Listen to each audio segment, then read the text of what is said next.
Shalom, family. I don't even know if y'all can hear me out there right now, but had a moment technical difficulties for a moment, and if y'all can just hold on for a moment. But today we're gonna be talking about the Haplogroup E being outside of Africa. You know, this is one of big topics for me and Yeshua because we building these models so we can show people where our ancestors were, where we come from, because these other nations they not worried about telling us these things.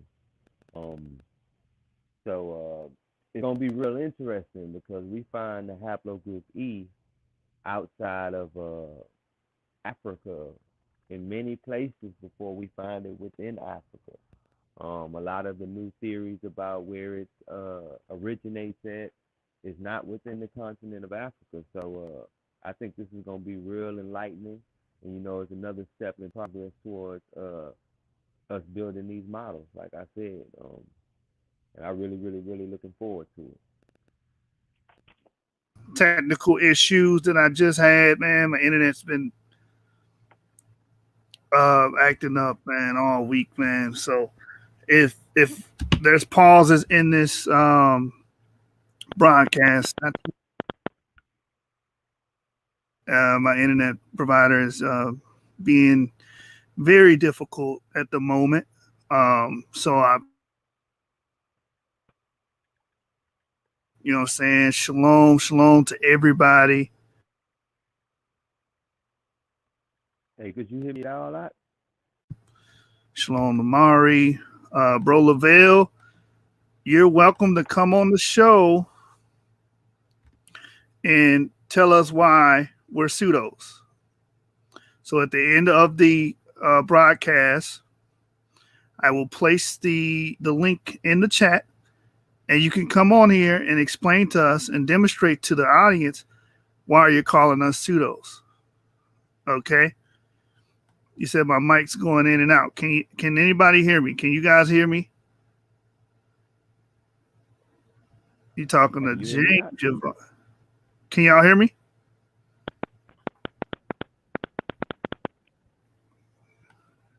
I can barely hear James. Who are you talking to? Whose mic is going in and out? Whose mic? Can you guys hear me? Okay. Shalom, Orthodox more. All right, man. But, Bro Lavelle, the end of this presentation that I will be providing today, you are welcome. I'm going to put the link in the chat to come on here and explain to the audience, are we pseudos and how are we pseudos? Explain it. You understand? You made a claim. Now it's time for you to shine. It's time for you to shine, boy. Let your soul glow. We're going to give you your opportunity. Your 15 seconds of fame will come. You understand? Just know, man, we don't play on here. We really citation orientated, source orientated. Understand? And my message to the black community abroad is this.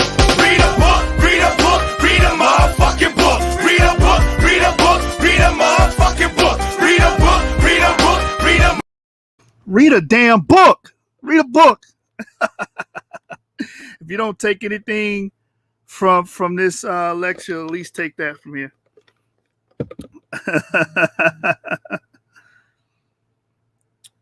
All right, so check this out, y'all. We're gonna get right into it, right into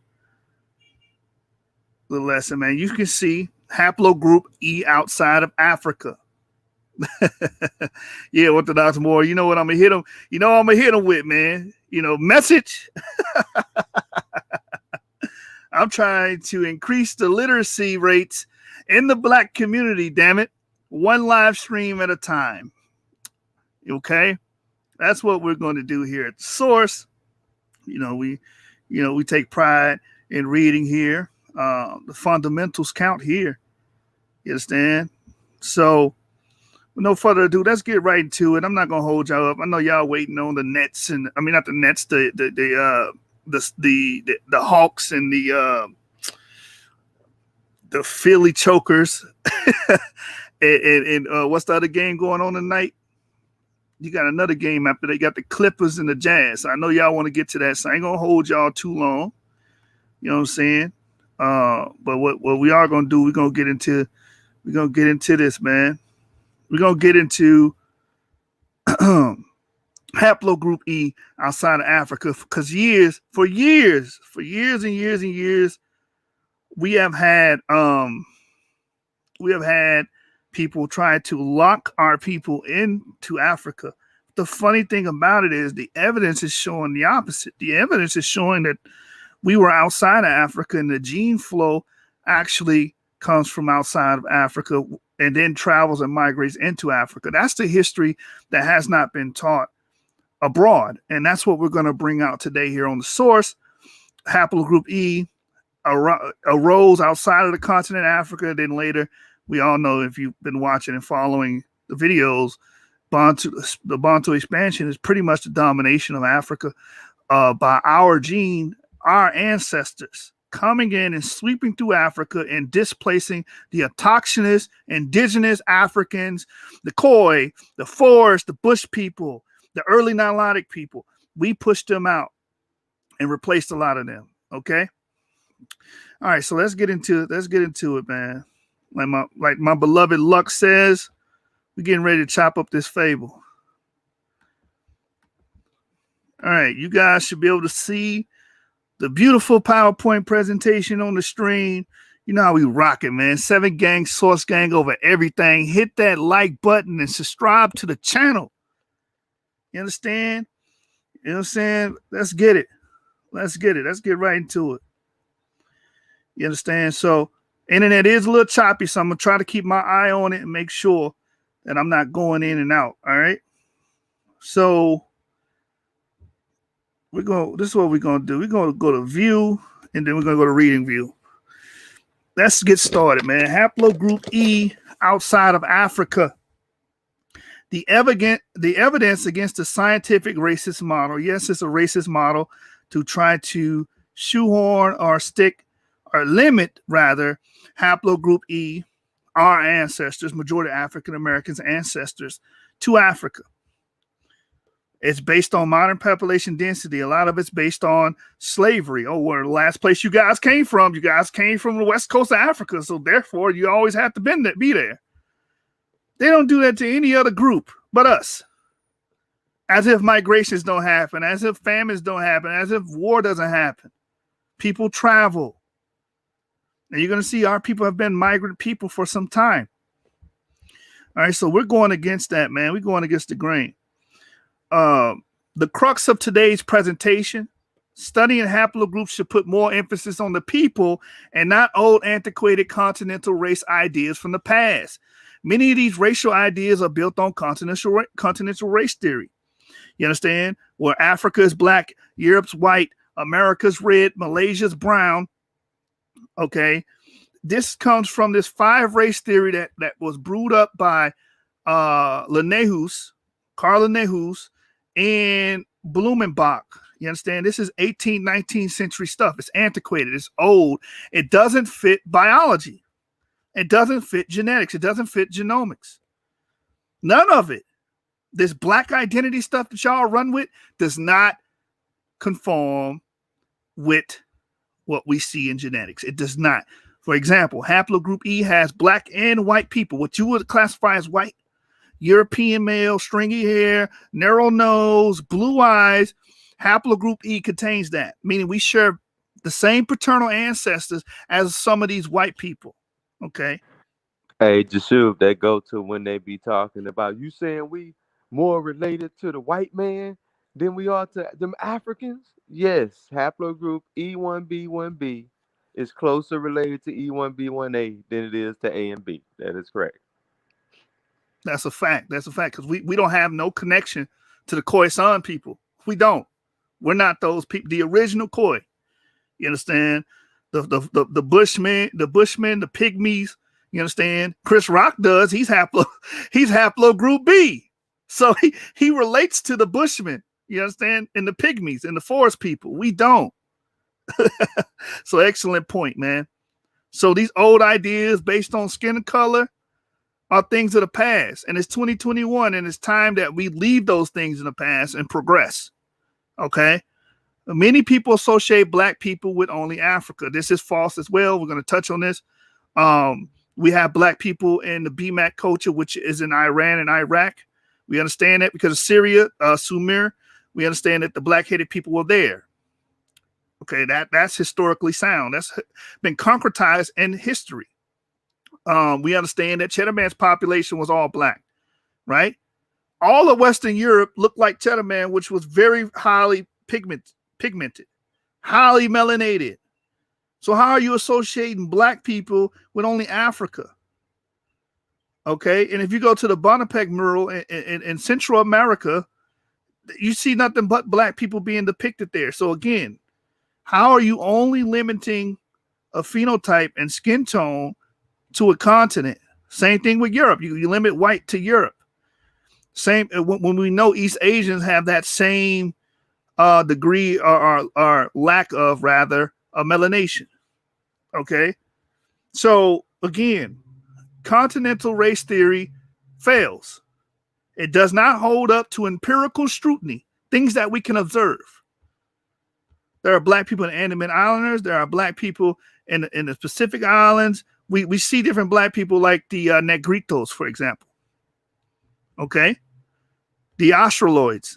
Okay, these people were clearly not what you would call white, and they're clearly outside of the continent of Africa. So again, that continental race theory stuff is old, antiquated, outdated stuff. It shouldn't be coming out of your mouth and in your arguments in 2021. It says, but the evidence of haplogroup E in Africa is primarily recent, especially sub-Saharan Africa. We mentioned in episodes that we've done prior here on the source that many people didn't even go into sub-Saharan Africa prior to 4,500 years ago. That's 2,500 BCE. Why? The Green Sahara. There was no reason to. And it was very hard to because the Green Sahara was a thick bush. A lot of vegetation. You needed to clear that out.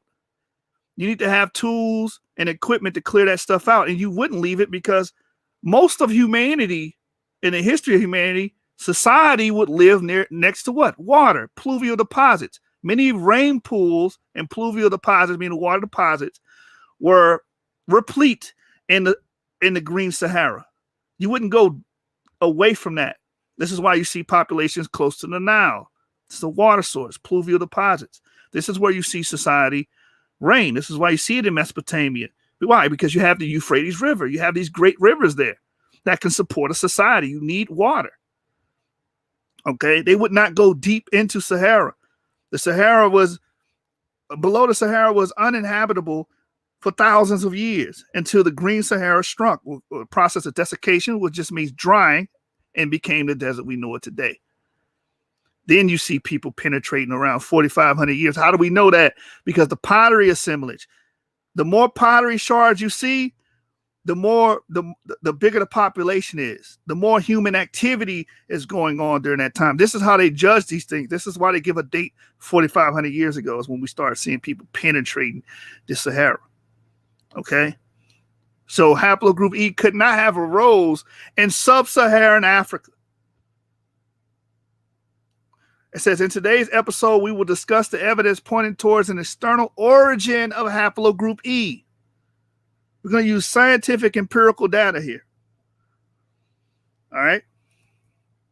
The issues with continental identities, African, European, etc.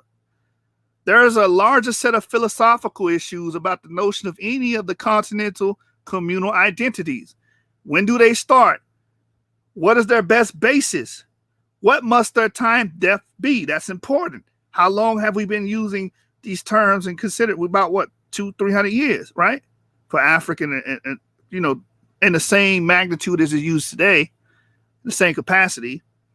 It says, are there notions of ancestral purity embedded in certain perspectives, and who gets to decide these questions? And that's the thing. Ancestral purity has been embedded in the term African and Black, because that has always been taught, as we covered on the channel in prior episodes, and has always been taught that all Black people come from Canaan because of the curse of Canaan. And that's how we got our black skin. Okay, and that led to our modern race theory. We covered that. Ida Bruder covered that in her book. That's what led to it. It was about ancestral purity, that we all came from Canaan, and this is what explains our black skin, our condition, slavery, etc. Right? The Hamitic hypothesis. This is what this is. This is scientific racism that's being superimposed on our people in 2021 by other people, that people that bear our genes, the people that are us. They are using these same scientific racist arguments against us. But that's the background of it. It's very racist. It proposes a static ethnic group, which we were not a static ethnic group. We moved around, as we're going to cover later on in the subsequent slides. All right. It says populations are known to have changed religion and or language. So, Raborn, if you're watching, you can't use the argument, oh, well, these people are following the Akan tradition, so how can they be Hebrews? People can adopt and change religions, create religions. Culture changes. It's very plastic.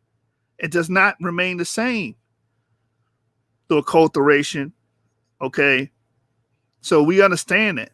Okay. Inacquired ancestry from other groups, which we can see happen with the ancient Israelite group, with other groups as well. Ancient Egypt acquired ancestry from other groups. This is why you have the Dynasty 18, Akhenaten, Ahmose the First, Amenhotep. These people were Haplogroup R.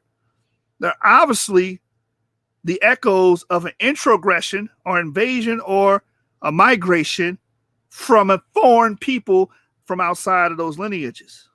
Okay. It says even with Haplogroup J amongst the Limba, they acquired that ancestry from other groups. And that also showed that the Limba, which were primarily EM2, E1, B1A, come from outside of Africa. They picked up these genes, picked up these people, and brought them admixed with them and brought them with them deep into Africa. All right. So it says sometimes identities have changed in the process, and we know that's the case. We're a prime example. Majority of us are the echoes of slavery here in America, right? Our identities have changed. We're no longer whatever our native tribe would have been called in West Africa or wherever we came from, right? We're now just Black, African, African-American, Brazilian, Caribbean. Our identities have changed. This is what happens over time. You understand? There's also the issue of relationship or of more specific bioethnic ancestry to social and or cultural identity at any moment in history. That's a problem that we're discussing. Bioethnic ancestry, again, what we mentioned earlier, a lot of African Americans are related to what we will call white Europeans that have haplogroup E. Many of them are E1, B1, B1. Okay? Bioethnically, we share the same ancestry, but socially, we're not considered the same. And that's a problem. It says and/or cultural identity at any moment in history. If you look at the Jewish group is comprised of haplogroup J, R, G, K. They got E in there. Okay? But culturally, they're identified as Ashkenazi. But they're a hodgepodge of people. And it says at any moment in history. Exactly. We use the Egyptian example. The Egyptian example, it's prevalent where we see Asiatic DNA being infused. We're seeing Kushite DNA being infused and introgressed and introduced into Egypt. This is why you can't make these blanket statements. You understand? Like your boy, like your boy Shaka Amos, man. Shaka Amos is going around singing, "We were the ones." How do you prove that? When Egypt was diverse and many people went inside into Egypt, and a lot of the people that y'all give praise to, King Tut, you give a lot of praise and glory to King Tut, Akhenaten, the 18th dynasty pharaohs. They are not your ancestors. They have haplogroup R. Okay. So, you know, when Shaka Atmos is singing this, Back it was great, you just don't know. Let me show you the path so your future can look bright. Help you walk into the light, help you see yourself. I've heard them say that we wasn't even there. Baby, let me make it clear, we were the ones. when he says we were the ones, that he's got to clarify which dynasty he's talking about, because many times people are claiming all of Egypt throughout time since it started. Since the first dynasty onward, they say that's us. You can't prove that. All right. So that's why, again, I advise you guys to read a damn book, man. Read a book. Okay.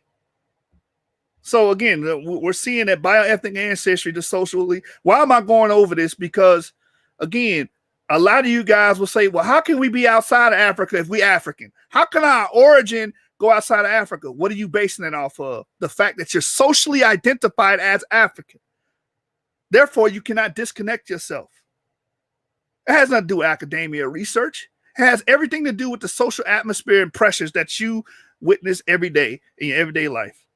People call you African, consider you black, consider that you've always been in Africa. Okay? Nobody went into no research and did that. They just, okay, that's just been the ongoing trope for black people. All right? So what we're going to do today is break some axioms, okay? Another thing I want to touch on before we dive into the meat and potatoes, the main course, is uncertainty with divergence dating. Now, that just means when these haplogroups arose. Now, a lot of people will say, well, you're saying you're a Hebrew Israelite, but this says this arose 70,000 years ago. Haplogroup E arose 70, or DE arose 70,000 years ago. Do you understand those dates are punitive? Punitive just means they guessed or estimate. This is not a concrete date. This is not absolute dating at all. Matter of fact, when you read statistical methods in molecular evolution, you know, we read over here, Rasmus Nelson, page number 249, it tells you, given any trajectory of rates over time, the expected number of changes can be determined, but the actual number is a random variable. This randomness increases the uncertainty of divergence dating. This is the part they don't tell you. This is the part the conscious community ain't going to tell you. Just throw them big old dates out there.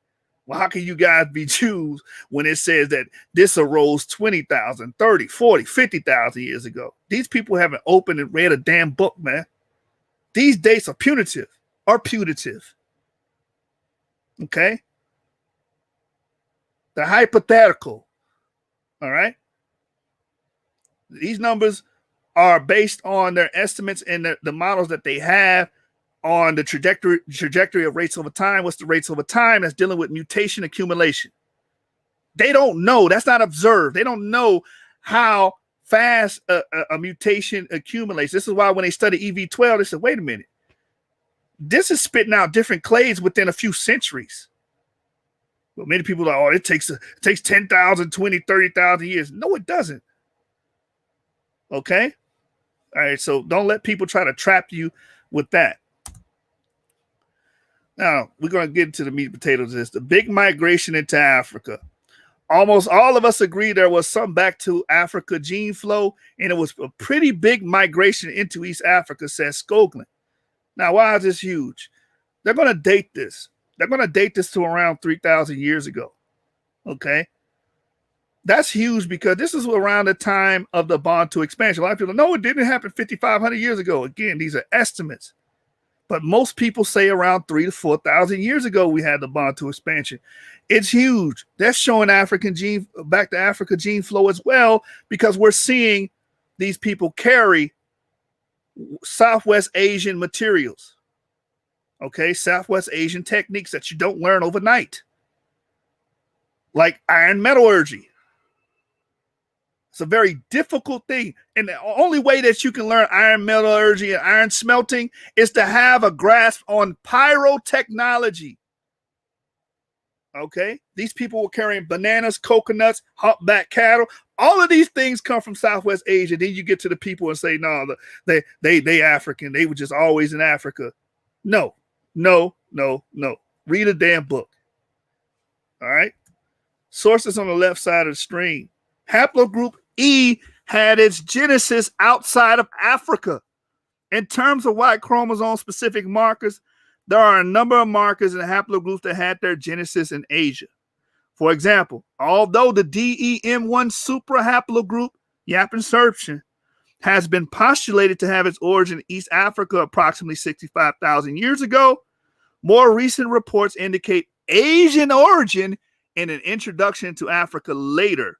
The same can be said about haplogroup E, a descendant of DE. So wait a minute. Why are they not telling you this part?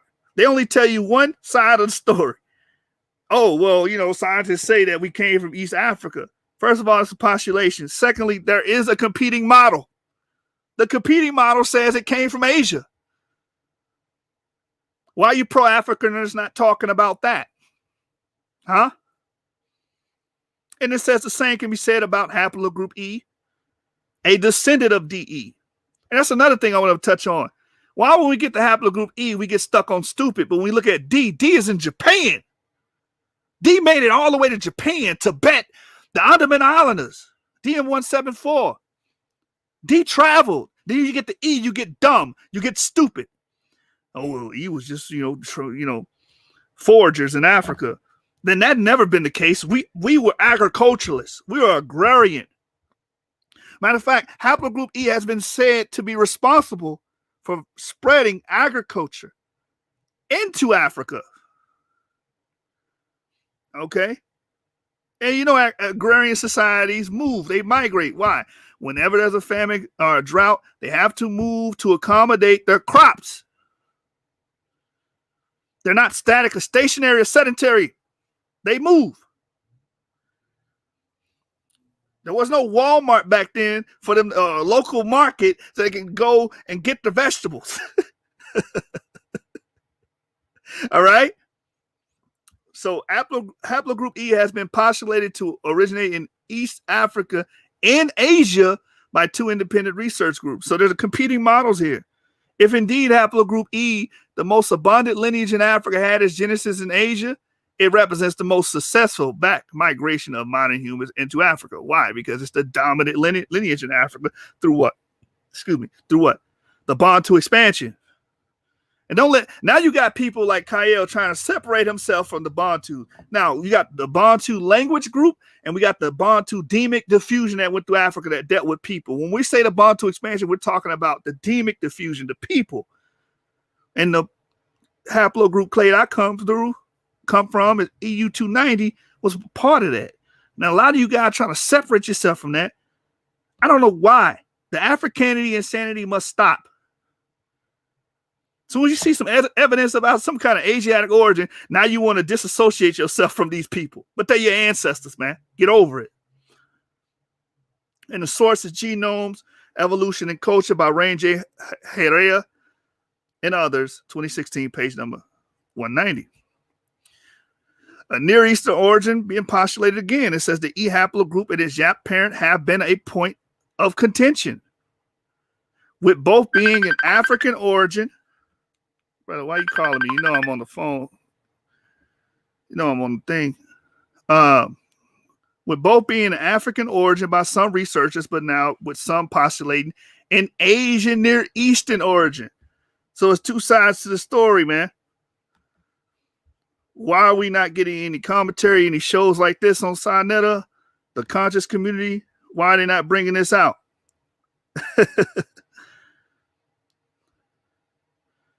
All right, so I'm checking the StreamYard, making sure that we still live. All right, we good to go. You know what I'm saying?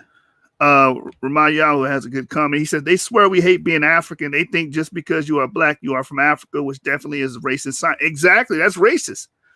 Got the nerve to call themselves woke, but preaching that bias nonsense. Exactly. That is racist thinking. All right. Not only that you're from Africa, that's all you ever been is in Africa until colonization happened and the white man saved you through slavery and brought you into the modern world. That's also the second part of that. You know what I'm saying?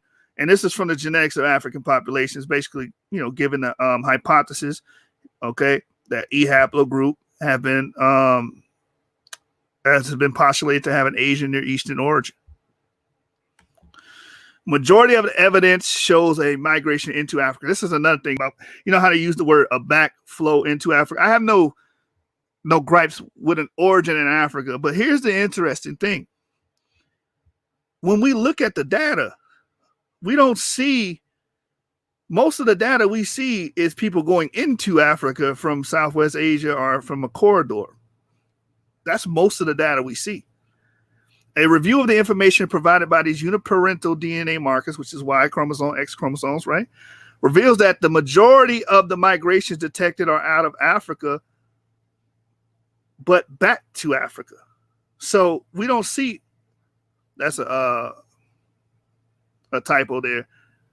They are not out of Africa, but back to Africa is what that states. So we don't see out of Africa.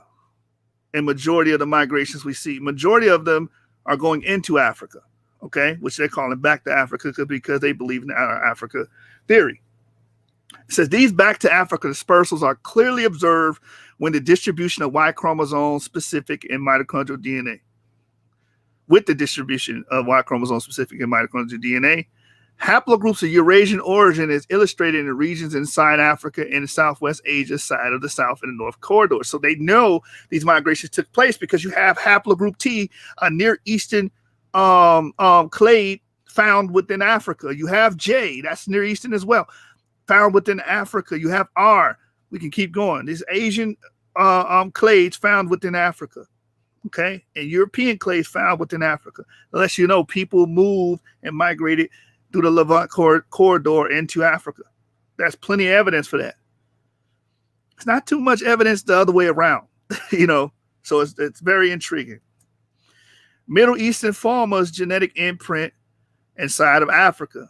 In the science paper, research and confirmed finding the paper also suggests that populations across the continent still harbor significant ancestry for the Middle Eastern farmers who are behind the back migration.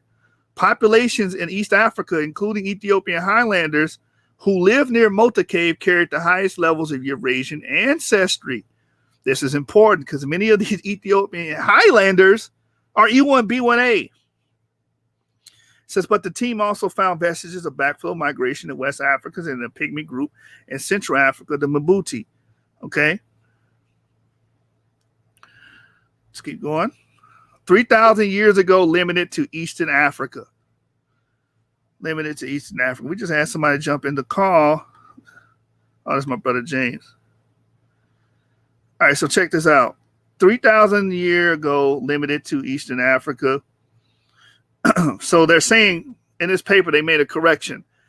What they actually found was mostly limited to Eastern Africa for the Eurasian admixture, right? It says Andrea Monica, a population geneticist at the University of Cambridge, UK, who co-led the study, says the team made a mistake in its conclusion that the backflow reached Western and Central Africa.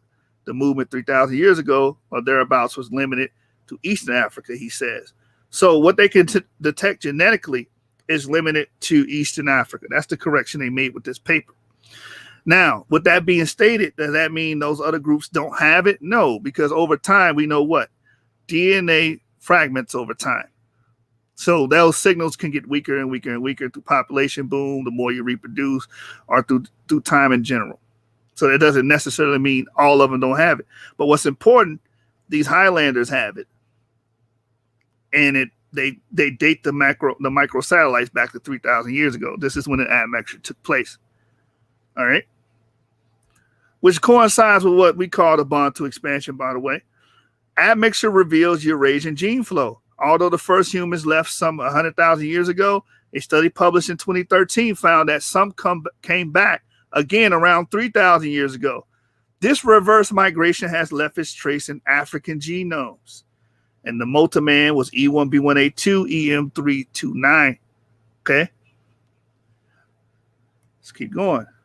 Now let's deal with the ultimate Southwest ancestry. Why do we have these people with E markers having ultimately Southwestern Asian ancestry? if the continental theory was true, we should only have African. We should all be 100% African. But this is what we see in the evidence available to us. Genome-wide data also suggests that North Africa was recolonized in the Pleistocene from a Southwest Asian source. Let me read that again. Genome-wide data also suggests that North Africa was recolonized in the Pleistocene. So this is old, right? From a Southwest Asian source with a similar time frame for the indigenous North African lineages. The pattern with U6 and perhaps also M1 implies that the modern humans who made the MSA industries were not the ancestors of those who made the Ibero-Maurusians. Now that's important because the Ibero-Maurusians have been brought up. They're E1B1B. But rather that these autochthonous North African lineages spread from further east, most likely from the makers of the diamond industry with an ultimately Southwest Asian ancestry. This is why when you look at the Ibero-Maurusians autosomal makeup, over 2/3 is autosomally Near Eastern. This is E1B1B. And this is some of the oldest DNA for Haplogroup E, and it points back to Southwest Asia. So where are you getting this African genesis from? The data does not conform with it at all. And that's from Africa, from the MIS 62 Population Dynamics of Paleo Environments, page number 377. Very expensive book, but it's a jewel. Okay. Eurasian parallels within the Ibero-Maurusians. The overall picture suggests that people carrying U6, which is mitochondrial DNA, right? Asian mitochondrial DNA is what U6 is, were likely responsible for the production of the diamond industry in North Africa and the subsequent spread west of the Ibero-Maurusian industry. The links back to Near Eastern source in the Eurasian Upper Paleolithic may partly explain the suggested similarities between the robust Ibero-Maurusian burials and European Cro-Magnon remains. So they're drawing parallels. They're saying, look at these Ibero-Maurusians and how they bury their people and the European Cro-Magnons. These people are clearly Eurasian. These people are clearly Eurasian. This is why, again, autosomally, they're 2/3 Near Eastern. What does that mean? That they've been picking up genes within a certain time frame. And majority of those genes came from the Near East. Okay? This is why you can have someone autosomally E1B1A and be 70% European. That means within the last 500 years, most of his ancestors were dealing with Europeans. They were mixing and picking up genes from other Europeans. That's what that means. So where are we getting this? We were stuck in Africa for 10,000 years stuff, Garfield. Where are we getting this stuff from? More evidence of Asian gene flow into Africa. Okay, you notice I ain't opened a Bible verse yet. I didn't go to the Bible. I'm not preaching you tonight, man. I'm giving you scientific data. A back to Africa migration from Asia to sub-Saharan Africa is supported by the analysis of Y chromosome haplogroup. Let me say that again. A back to Africa migration. I'm going to do this slow for you. A back to Africa migration from Asia to where? Sub-Saharan Africa is supported by the analysis of Y chromosome haplotypes.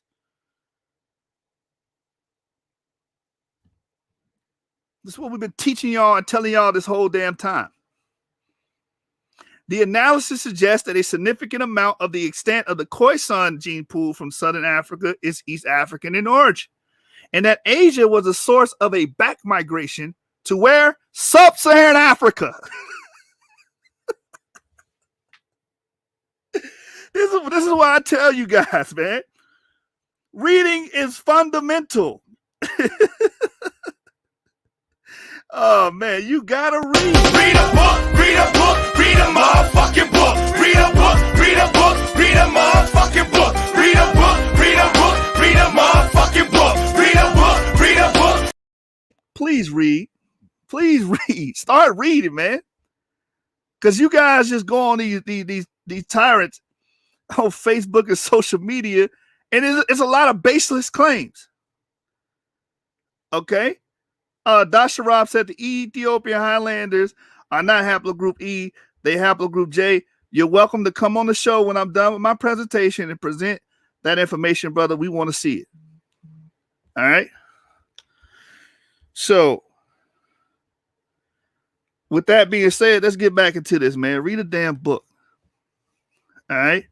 And whoever this brother is, I need you to hold steadfast, brother. I will open the floor for you, and you will have your time to shine here on the source. All right, let me get back to it. All right, so this says again, the analysis suggests that a significant amount of extent of Khoisan gene pool from Southern Africa is East African in origin. Excuse me. And that Asia was the source of a back migration to sub-Saharan Africa. Y chromosomes with haplogroup IX appear to have been involved in the migration, the traces of which can now be seen mostly in northern Cameroon. So we know a migration did take place from Asia into sub-Saharan Africa. We know that. We have the genetic evidence to prove it. Why? Because you have this foreign Y chromosomes that we know are outside of Africa coming in.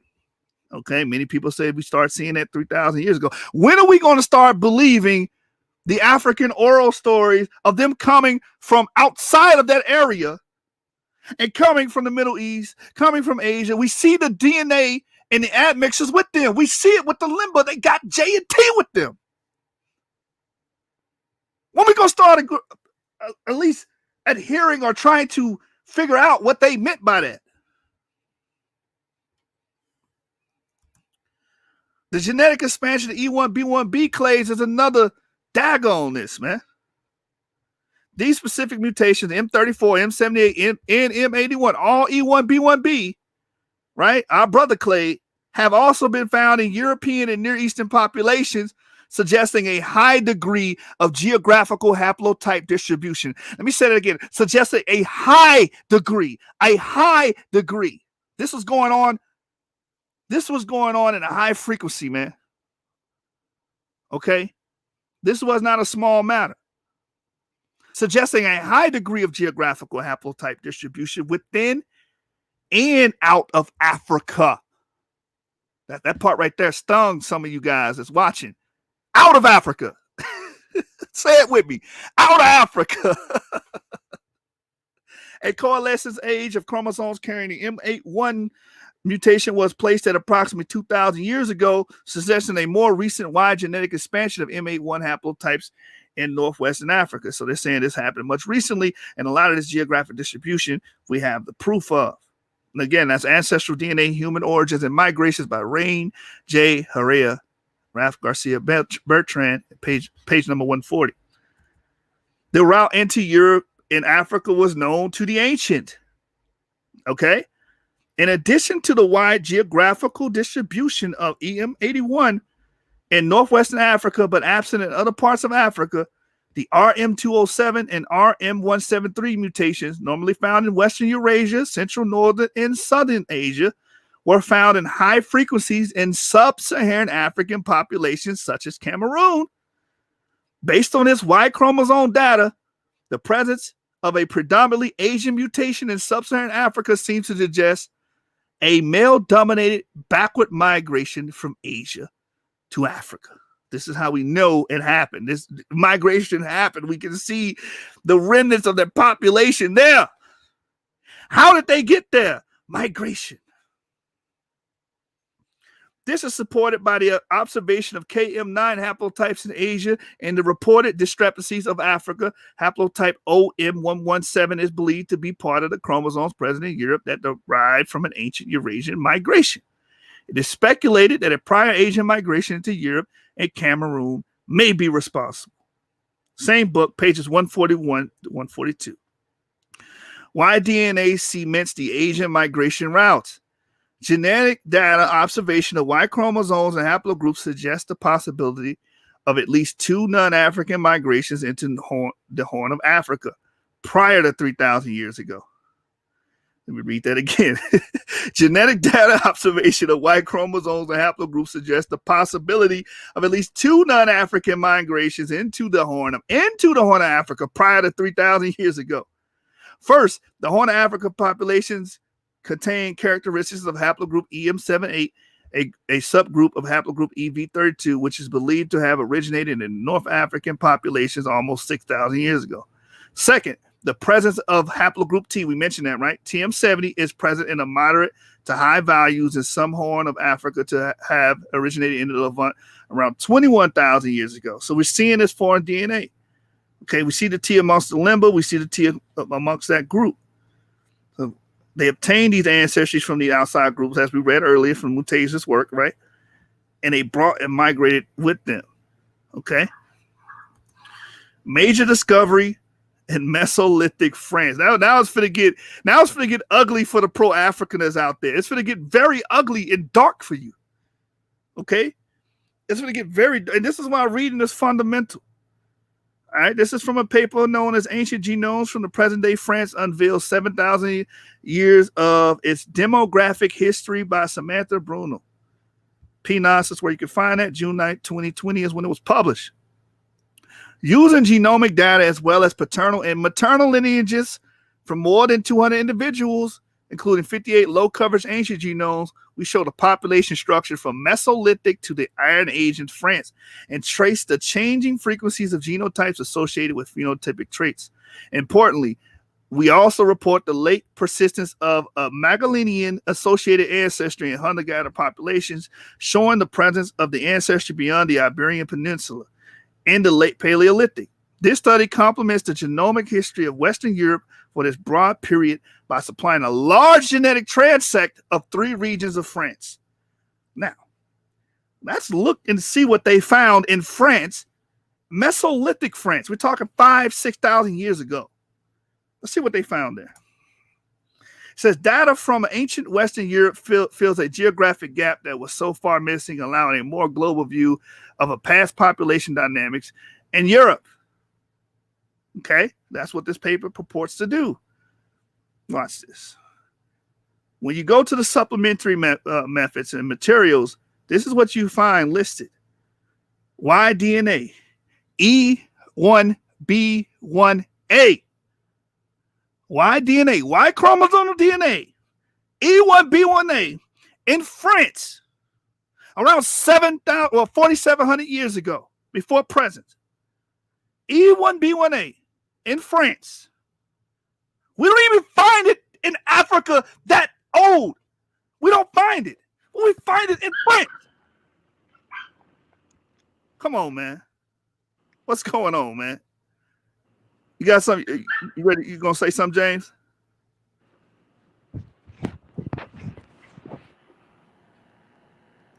Oh, I guess the brother busy. Hold on. Let me keep going. Let's keep going. So we find E1B1A in France. Guess where else we find it? E1B1A in the Bronze Age, Iran. See that little yellow area right there? You know, I did my little pictograph with this one. I had to do get on my little pictograph game, man. Get my pictograph game up. You see that yellow, the orange area right there in the middle of the BMAC, where it says the BMAC? This is where they found E1B1A. This is around Iran, Iraq, northern Syria, around that area, right? We found E1B1A during the Bronze Age in this site right here, in the BMAC. Why are we finding E1B1A all the way up here? Why are we finding it in France? Why are we finding it in the Bronze Age Iran if we're supposed to be geographically locked into a continent known as Africa? We find it alongside E1B1B, which we're going to show you something with the correlation with that. We know E1B1B went all through Europe. We read it. We see E1B1A here as well in the BMAC culture. E1B1A found in Corsica. I brought this up on my shows before. Why do we find this here? Okay, 7,000 years ago? Come on, man. This study confirms the high-level genetic diversity in the Corsican populations and back genetic contributions from prehistoric migrations associated with Mesolithic, Neolithic, and Middle Age eras. Haplogroup E, mainly represented by E1B1, B1A, 1B1A, V13, E1B1B, V13, displayed intermediate frequencies in Corsica compared to Tuscany and Provence. E1B1B, V13 was thought to have initiated a pan-Mediterranean expansion 7,000 years ago, starting from the Balkans. In its dispersal to the northern shore of the Mediterranean basin is consistent with the Greek Anatolian expansion to the western Mediterranean. Characteristics of the region surrounding Ilaria and consistent with the TMRCA, which is the most recent common ancestor, estimated in Corsica for this haplogroup. A few E1B1A V38 chromosomes are also observed in the same regions as V13, which is E1B1A. And we know that did transmigration. So what does that imply about E1B1A? They were involved with transmigrations as well. Going into Europe, going into the Near East, we were traveling. We see this in Europe. We see this in Corsica. We see this in the Near East. We see it in the BMAC culture. Where's the E1B1A in sub-Saharan Africa, man? During this time, we don't see it there. We see it up here, outside of Africa, man. Again, that's from prehistoric migrations through the Mediterranean basin shaped Corsican Y chromosome diversity by Julie D. Cristofaro, +1, August the 1st, 2018. E1B1A in the Levant 3,000 years ago. How do you know that? How do you know it was there 3,000 years ago? My brother James is on here. He was the first that I know of that brought this paper up. And this particular source bothered some people, man. This source right here really bothered. I'm gonna say Garfield. What was the other brother name? Asar.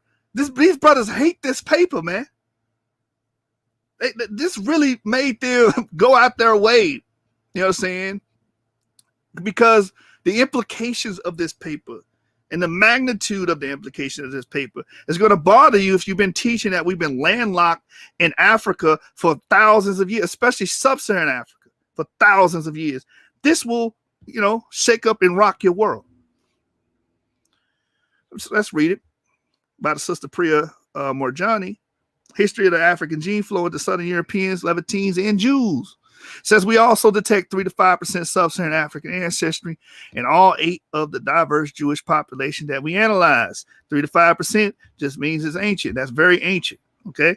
It says for the Jewish admixture, we obtain an average estimated date of about 72 generations. This may reflect the descent of these groups from a common ancestral population that already had some African ancestry prior to the Jewish diasporas. This is how we know this was 3,000 years ago.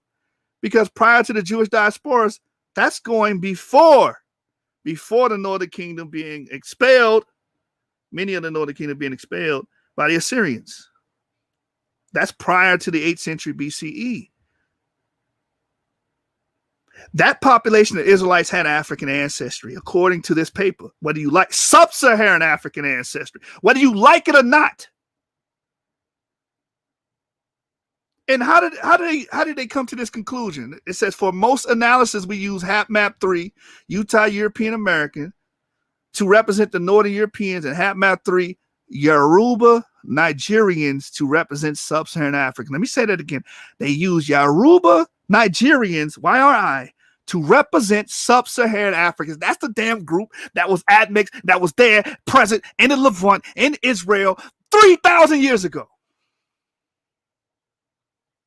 This is science.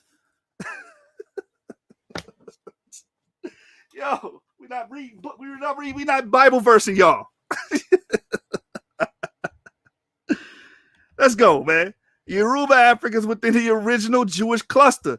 A parsimonious explanation for these observations is that they reflect a history in which many of the Jewish groups descend from a common ancestral population, which was itself admixed with Africans prior to the beginning of the Jewish diaspora that occurred in the 8th to 6th century BC.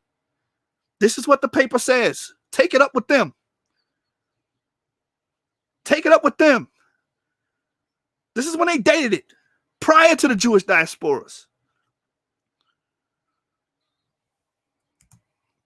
Japanese writer comes to the same conclusion. I brought this up before on the channel, Aramasa Kubo. It says above is what is the current Jewish DNA. Then what was the haplogroup of the ancient native Israelites? That's the question. What was the DNA of the ancient native Israelites? Let's see what this Japanese writer says. Right? Let me see who just jumped back in here. Oh, it's my brother James. Oh man, I just wanted to say that that article there made all of them on that panel lose their mind. They couldn't even keep their composure no more after I brought that up. They wanted to kick us off, didn't want us to say nothing no more. Swore we was lying, like the article didn't say what it said. You know what I mean? I sent them the article and everything. Ain't heard them say nothing else about it. Yeah. Because how you gonna argue that? You take all of the diverse Jewish populations, and the only thing you find in common is this Yoruba ancestry in them. Come on, that means the least common denominator that connects them all is that ancestry, which further authenticates our point that we the original people. That's all. It's that simple. But you know they can't handle that because that put us in the Levant during the time of the Israelites, admixed with the population. And now you can't say nothing else to us when we say we Israelites and we E1B1A because the genetic data says it's true. I didn't write that. I didn't make it up. You know what I'm saying? I didn't pull it out of thin air. Anybody can go online right now, pull it up, and read that article, and it's going to say just what we said it is, that our ancestry goes back to the pre-exilic Israelites, period. Yeah, man, that's a kill shot. That was a kill, and it showed that Asar, Mr. Science guy, didn't understand DNA as well. That showed that, because remember he got hung up on the 3 to 5%. Yeah, he was talking about, well, if it's just 3 to 5%, think about how minute that is. Nah, man, if you look at it on a genetic level, that's just going back in time and gives you the date when they actually admix with the people. So, but you know, it's easy to play like you know something when you know your audience don't read, and here reading is fundamental. Right. We push reading here, man. You better read. But that was a bomb, man. James brought that out. Brothers in Action, when that happened, man, that happened like it's got to been 6. It had to be like 6 years now, right? That conversation. Probably like about 4 or 5. We had it clipped out, but they had got it so many strikes on it. They had deleted it. But it was something like Israelites stay out of West Africa back on Garfield Channel or something. And me and Jashu came on there and bited them real quick. Yeah, man. This is why, to my brother, sorry, I got a message for you. Please, brother, do us all a favor and read a book, read a book, read a motherfucking book. Read a book, read a book, read a motherfucking book. Read a book, read a book, read a motherfucking book. Read a book, read a book, read a motherfucking book. R-E-A-D-A-B-O-O-K. R-E-A-D-A-B-O-O-K. R-E-A-D-A-B-O-O-K. R-E-A-D-A-B-O-O-K. Not a sports page, not a magazine, but a book, nigga. A fucking book, nigga. Not a sports page, not a magazine, but a book, nigga. A fucking book, nigga. Not a sports page, not a magazine, but a book, nigga. A fucking book, nigga. Not a sports page, not a magazine, but a book, nigga. A fucking book, nigga. Read a book, read a book, read a motherfucking book. Read a book, read a book, read a motherfucking. yeah, man, I had to let that linger in, you know what I'm saying, in the ether, man. I had to let that you know what I'm saying? That's gotta reverberate, you know what I'm saying? Hey, man. Hey, we got to make reading popular, you know what I mean, in our community. Right. And y'all look at it this way. If you don't want to be wrong and look like a dumbass in front of people who know what they talking about, read a damn book. There That's you go. all. Todd Meek says, "What's the link to that paper?" I put the source on the page. Let me copy and paste it for you. Well, no, I don't want to interrupt my let me just grab the paper for you because I'm gonna have to go out of the reading view. But that's not the paper. Hold on. You just go into Google and type in African gene flow into Southern European Jews and Levantines, and it'll pop right up. Right. Yeah, man. On +1, yeah. Yeah, man, that was a kill shot when James, brought it out. They didn't know what to do. They were scrambling, man. They were scrambling, trying to figure out. Oh man, James, what are they? Oh, he's lying. And then they go read it, and then they're like, oh damn. Yeah, because they always trying to say y'all ain't got no genetic ties to that land. Y'all ain't connected to them. No way. Well, it's like, well, damn. I know 77% of African Americans got Yoruba DNA. And according to the geneticists, we tie directly to that land during the time which the Bible would have been written, most of it. Just is what it is. Right. We're seeing material culture during that time develop. We're seeing, certain practices taking place in the Levant. We're seeing the stone altars being placed during that time. We're seeing the 7-spouted lamps. We're seeing everything that we're reading about, in the early chapters The of the Bible. reforms of Josiah doing that around just shortly before that time, huh? Right. And we're seeing the kings being cemented in history and the black obelisk. So we what's funny about them tear down shrines and then putting toilet seats in there. Yep. Shitting on the other nations' gods. Yep. That's what we see during that time, man. And they black. Who else would have said something like that? Right. All right, that's the paper right there. Everybody got it now. Yeah, powerful information, man. These brothers wasn't ready for it, man. I remember that day like it was yesterday. It was a bunch of scrambling, a bunch of special pleading, and trying to get up out of that ass whooping. Hey, it was the start of the journey of building the models, man.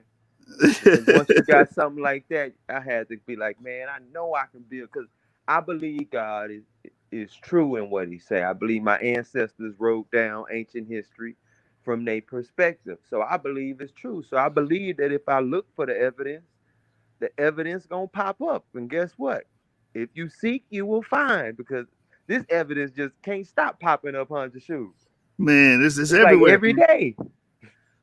2020 papers coming out. 2020, it's 2021. All type of papers is just unveiling and bringing more and shedding more light to it and really killing that old antiquated garbage, what I'm saying, that these people are holding on so desperately to. Yeah, and if you look in like the mid 2010s and stuff, when they first started really using our DNA and searching around the world to see what genetic ties it, they openly admit that they wasn't even looking for this stuff. You know what I'm saying? They wasn't using our DNA for nothing. They wasn't doing nothing with it. They just starting to begin to look into prehistory as far as we was concerned. So anytime you talking about all that stuff from the 60s and 70s, which most of these guys run and play off of, all that stuff is outdated. All this stuff coming out from about 2010 until now is just knocking down all that false information they used to give us and unveiling the truth. You know what I'm saying? The scripture said that the earth would open up his mouth. You know what I'm saying? And that's what it's doing right now. Open up his mouth and revealing the truth, man. Can't be hid.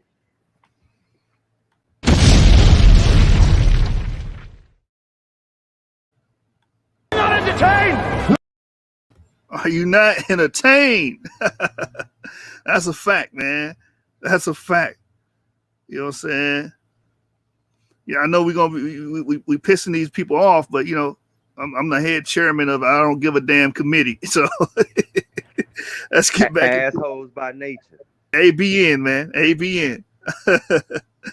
All right, so let's get back into the Japanese writer comes to the same conclusion that we've been talking about. It says, what was the haplogroup of the ancient native Israelites? It seems that their native DNA was haplogroup DE or E, which has a YAP gene sequence. Now, we don't know this guy. We ain't never met this guy, Aramasa Kubo, but he seems to come to the same conclusion that we came to through our studies. He's saying the ancient Israelite, native Israelite will have to either be haplogroup DE or E, which has the YAP gene sequence, the genetic relative of the Japanese haplogroup D. We can know it seeing that the Samaritan Levite priests belong to haplogroup E, as already mentioned, right? Haplogroup E, ancient affinity with Jews. Furthermore, every Jewish group in the world has haplogroup E prominently. At a website of a DNA test provider, the family tree DNA is written about the specific type E1B1B1, which belongs to haplogroup E as follows. E1B1B1 is found in all Jewish populations from Ashkenazi, Sephardic, Kurdish, Yemen, Samaritan, and even among the Jerba Jewish groups. Thus, haplogroup E is found in all Jewish populations prominently. Furthermore, as haplogroup E and D, YAP gene sequence is found not only in current Jewish populations, but also in the descendants of the so-called 10 lost tribes of Israel. And he also mentions the Igbo in this article, right? And the article is DNA shows Japanese and Jewish peoples are relatives by Aramasa Kubo. If anybody want to go read that, I did cover his whole article on the channel, so you can actually watch that. It's called Japanese Writer Aramasa Kubo on the channel, and I covered it in detail. All right, so he basically says the same thing about arising outside the continent of Africa. It says Y chromosome DNA has many types called haplogroups. Among all the haplogroups, only haplogroup D and haplogroup E have YAP gene sequence. Only D and E have the common YAP genes, showing they came from the same ancestor. Please memorize D and E. They are relatives. Nearly 40% of the Japanese belong to haplogroup D, having YAP gene sequence. Originally in the Middle East, there was a haplogroup DE, which was later separated to D and E. So he subscribes to the ideology, the idea that DE originated in the Middle East and they split in DE, right? E1B1A within the original Israelite cluster is backed up with Ramesses III's Y DNA. Now, why would I say that? Ramesses III's paternal lineage belongs to haplogroup EV38, from which your line also stems. This is from my 23andMe results. This is what it says. You and Ramesses III share an ancient paternal line ancestor who probably lived in North Africa or Western Asia. And that's backed up what we already read with Prior Marjani's work, that this group, that the original Jewish group was already admixed with these Africans, and they used the Yoruba, which would be E1B1A individuals. And then when we see Ramesses III, he has E1B1A, and they even postulate that his paternal line could come from Western Asia. Why is that important? When you study Ramesses, where did his family come from? They came from Avarice. Avarice is the origin of the Ramesses lineage. And this is on the Oxford. That's huge right there, man. That's his lineage. I didn't know that one. That one caught me off guard. Yeah. This is from the Oxford History of Ancient Egypt, Ian Shaw, page number 355. Paramasu, which is Ramesses I. Paramasu's family came from Avarice, the former capital of the Hyksos, in the role of its local god Seth, who had retained strong connections with the Canaanite god Baal. Appears to have been comparable with that of Horus, Hutnetsu, and Horemneb's career. Okay, so they had Canaanite deities going on there, Astarte, Baal, and so on and so forth. Because these were Asiatics still living in Avarice. And that's where Paramasu comes from. The Ramesside lineage comes from that. And we know the Ramesside lineage is E1B1A because we have Ramesses III's DNA and his son's DNA. Okay? And they're connected to Avarice. And why is that huge? Because Avarice is a repository for Asiatics. Yep. Postulated that that's where the Israelites would have been. Right in Goshen. Man, I told you Africans, I'm coming for Ramesses, man. I told you. I'm claiming mine. All of it. All lineage, I'm claiming it. And wasn't the Ramesside dynasty around the same time Rehoboam fled down there into Egypt? I think so, yeah, because the Ramesses, that dynasty lasted a long time. Yeah, so that would make sense. About, what, 300 years or so? I think so. I'm not looking at the dates, but I could pull it up after this. Yeah, that would make sense. Asiatics from Avarice, just to, recapitulate what we just brought up. The Amu was a contemporary term used to distinguish the people of Avarice from Egyptians. It was used long before the Second Intermediate Period and was still in use long after in order to denote, in a general sense, the inhabitants of Syria and Palestine. Egyptologists conveniently translate Amu as Asiatics. So these people in Avaris were Asiatics. They were always known as Asiatics for a long period of time. Okay? The Oxford History of Ancient Egypt. And we see Ramesses, his family, coming from Avaris, which has this long history and ties with the Asiatics. And we see it with the deities of Astarte, Baal being mentioned, and these Asiatic deities there as well, and practices as well, burial practices, as we see in Avaris and Teledaba. Yeah, I mean, Okay. the evidence go back as far as, about 9,000 BCE with Asiatics coming down into the Levant and slowly bringing in, the advent of agriculture. They went Right. through a couple of race wars with them where they swear that these Hamites that slaughtered our ancestors were the first time they tried to come down there. Right, man. Right, man. Look, man. We clearing Ramesses' name. Ramesses is not the pharaoh of the Exodus. Can we stop doing like y'all want my ancestor to be the pharaoh of the oppression, the one of the most villainous people in the history of villains? No, we not rocking like that, man. We claiming Ramesses, man. I have to say one thing. Go ahead. Is Ramesses the second that they argue is the pharaohs of the Exodus? Ramesses the third ain't even related to Ramesses the second. Right. He They just do. took up the name. But Ramesses is the first one. Ramesses the first that comes from there. Mm-hmm. So we have to look into it, man. I just don't like, saying they dirty. Look, the 18th dynasty get all the love. Then we get to the Ramesside Empire. We get all the hate and the shade. You know what I'm saying? You get treated like a nigga, man. Well, they do happen to be niggas. All right. Let's keep going. The Bantu expansion could be responsible for pushing R1 lineages into Western Africa. This is out of place. I wanted this earlier, but we got it right here. This is supposed to coincide with the sub-Saharan Africa, the Western Asian route into sub-Saharan Africa, right? Since the presence of this lineage in Africa has been claimed to be a genetic signature of a possible backflow migration from West Asia into Africa. Here we observe R1, B1, and 12 Bantu agriculturalist populations ranging from 2 to 20% and in 2 pygmy individuals. A network of R1, B1 haplotypes performed using STR data. However, this estimated expansion time could represent an underestimation and may simply show the expansion of a subset of the diversity within the haplogroup R1, B1 to West Central Africa through the Bantu expansion. This is how they're saying they got there. Through the Bantu expansion, which would make sense if the Bantu expansion is starting in West Asia and then spreading and radiating into Africa, explaining again the bananas. Again, bananas come from Southwest Asia, coconuts, Southwest Asia. Okay, chicken seeds, Southwest Asia, the pyrotechnology, Southwest Asia, humpback cattle, Southwest Asia. Why do they have all this Southwest Asian stuff on them? Why? Horses. And there what are you saying? I was saying horses. Horses come from Southwest Asia. Come on, horses. Come on, man. Talk to me, man. Come on. Like everything they got. And then when they get to Africa, they change it from a dung hut society to, stone walls and meta population. This is what we see. Gaio, Wagadu, and all that. That's our ancestors. We did that. We brought that. You understand?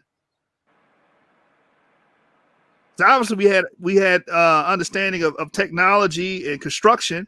Nah, yeah, we just made that up out of thin air in West Africa. We just pooped out of thin air, made up metallurgy out of thin air, farming out of thin air, just no connection to the rest of the ancient world whatsoever, Right. We was just dumb niggas until we just, I guess, seen the European advancing in culture and just saw them and just made it up out of thin air. Oh, I can do what they can do. Right. Poof, like magic. No development whatsoever. Man, hey, that's the Hermetic hypothesis.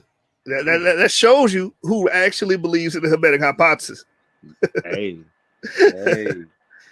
We've been arguing from the get-go before we ever studied the DNA. We came from the Middle East, huh? Exactly. Man. Sad thing was, as soon as we got the look in her, God was proved true and every man a liar. Huh? Big facts. Big facts, man.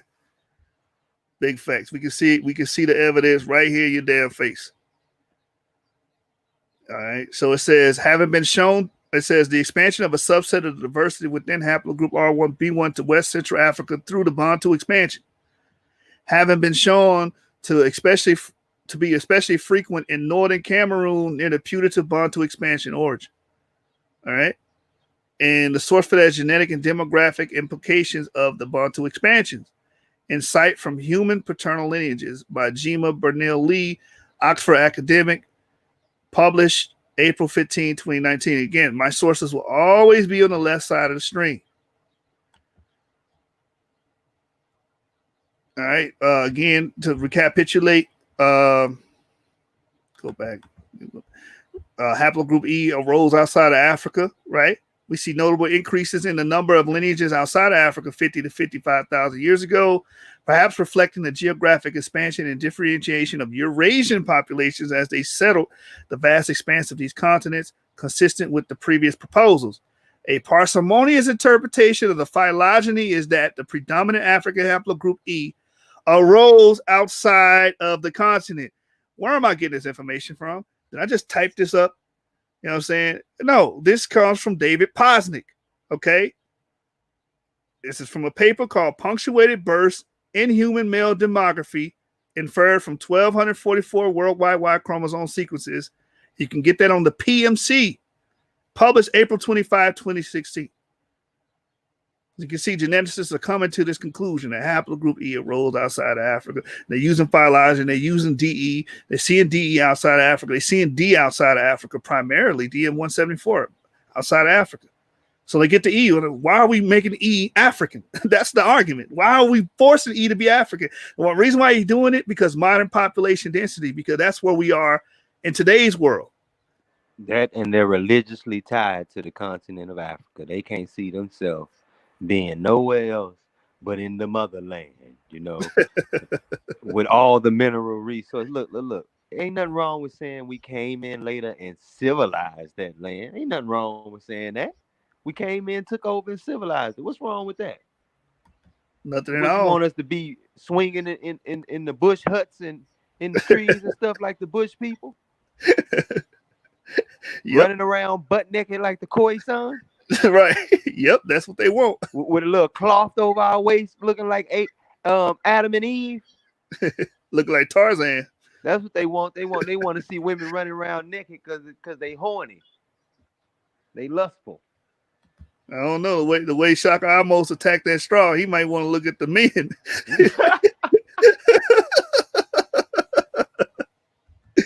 Oh man, he's a true follower of Nilotic culture. He's high priest of the cult of the god Men. Yeah. That's a true Nilo right there. He was converted the wrong way. You know what I mean? Oh, straw. Oh man. Say it ain't so. Okay. All right, we get to the end of this. Levantine populations were dominated by haplogroup E.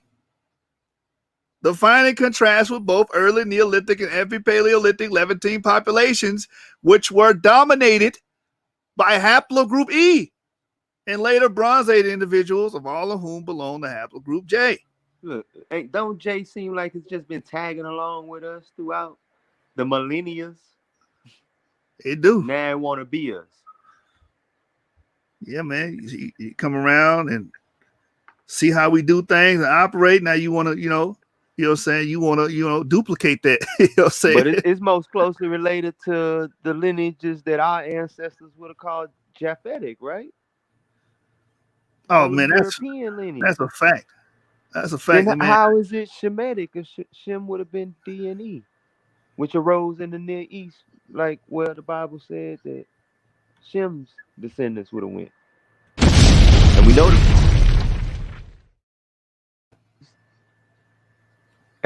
and we know the Persians and the Medes was out of place over there in the Near East. That's why we find some C, some F, some J's over there.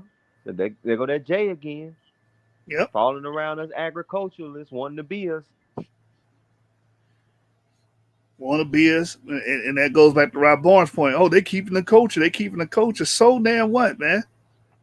Anybody can practice. Okay, white people do hip hop. Eminem do hip hop. Is he the originator of hip hop? Is his people the originator of hip hop? In 100 years, his bus gonna be the only one in the museum out there. Greatest rapper ever. Yeah, he's the greatest white rapper ever. I give Right. you that. Man, this is crazy, man. Somebody asks, yo, James, do you have your Y DNA? I seen my brothers, which we got the same daddy, so I'm E1P1A. Yeah, I figured that. All right, man, that's one more slide, man. As y'all can see, the Levantine populations were dominated by Haplogroup E. It's not even, again, this came from Nature. Edoine, Haley, and others. August 2018. Ancient DNA from the Chalcolithic Israel reveals the role of population mixture and cultural transformation. Okay, up to date information. So take it up with them. Natufians, a link between the Levant and Africa. Such a scenario would also explain the presence of Y chromosome haplogroup E in the Natufians and Levantine farmers. A common link between the Levant and Africa. All right, and that's from the Paleolithic DNA from the Caucasus reveal a core of West Eurasian ancestry. BioRxiv is the site you can get this from. Iosif Lazarus et al. September 21, 2018 is when it was published. Again, left side of the screen is where you're going to see all my sources. Conclusion of the matter. The data available leads me to believe that haplogroup E arose outside of Africa. I mean, some of the oldest clades is in France, Corsica, and the BMAC and Iran area. We see that, right?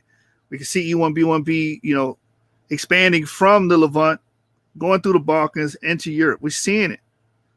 We can see all this history. We can see all this evidence. We see our DNA through the Yoruba being attached to the ancient Israelites in the Levant around 3,000 years ago.